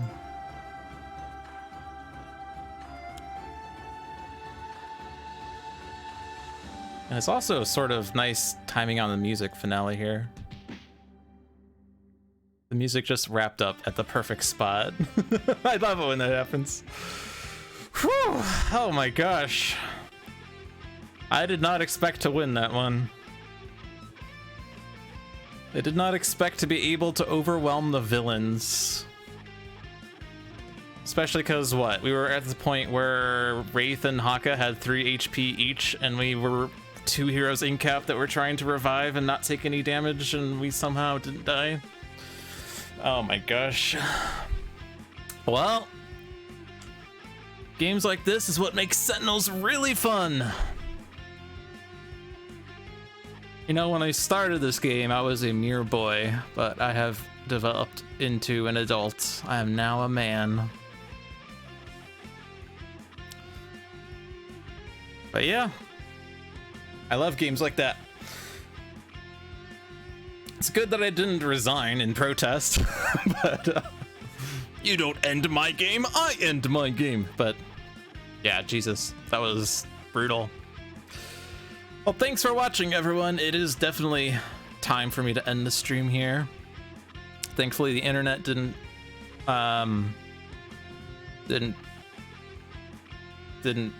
uncooperate. I don't know what the word is. It didn't behave terribly after the beginning when I was at 50% drop frames. We're now sitting at 1.5% drop frames, which is an A+. So very good. But yeah, thanks for watching, everyone. Hope you enjoyed your stay. Be sure to watch the other streams on this channel. We have Luck of the Seamus every Monday at 5 p.m. with Seamus the Hug Monster. Candelabra Live every Tuesday at 7 p.m. with John. Dolphins Dive every 7 p.m. with myself. Spirit Island Saturdays every Saturday at 2 p.m. with usually myself, usually John, usually Seamus, and sometimes one of you if you claim the 20,000 point Alabra reward to be a guest on Spirit Island Saturdays. It's possible that we won't be streaming this week because John won't be able to host it, and my internet has been unreliable, and I don't think it's a good idea for me to host it. And I think Seamus might also be busy, I don't remember. So it might just be an off week, but in any case, we do usually do it Saturdays at 2 p.m. Sundays at 6 p.m. is Tales from the Archive with another letdown. Candelabra products include Sentinels of the Multiverse, Bottom of the Ninth, One Deck Dungeon, Aeon's End, and Spirit Island. They are all available on Steam, iOS, and Android devices. One Deck Dungeon is also available on Switch. You can find information on those games at handelabra.com. If you haven't followed this channel yet, twitch.tv/handelabragames, you can watch our streams live. You can also catch us on YouTube at Handelabra. You can follow me personally at twitch.tv/logicdolphin. I haven't been streaming that much lately because I've been a bit busy with my teaching work, but I plan to get back into it soon, especially if my internet situation resolves. We're looking into something.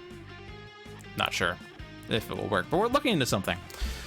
Also, my Twitter is Logic Dolphin. My Discord is Logic Dolphin. I am always logical. But that does wrap up this week's Dolphins Dive. Thank you all for watching, and have a good night.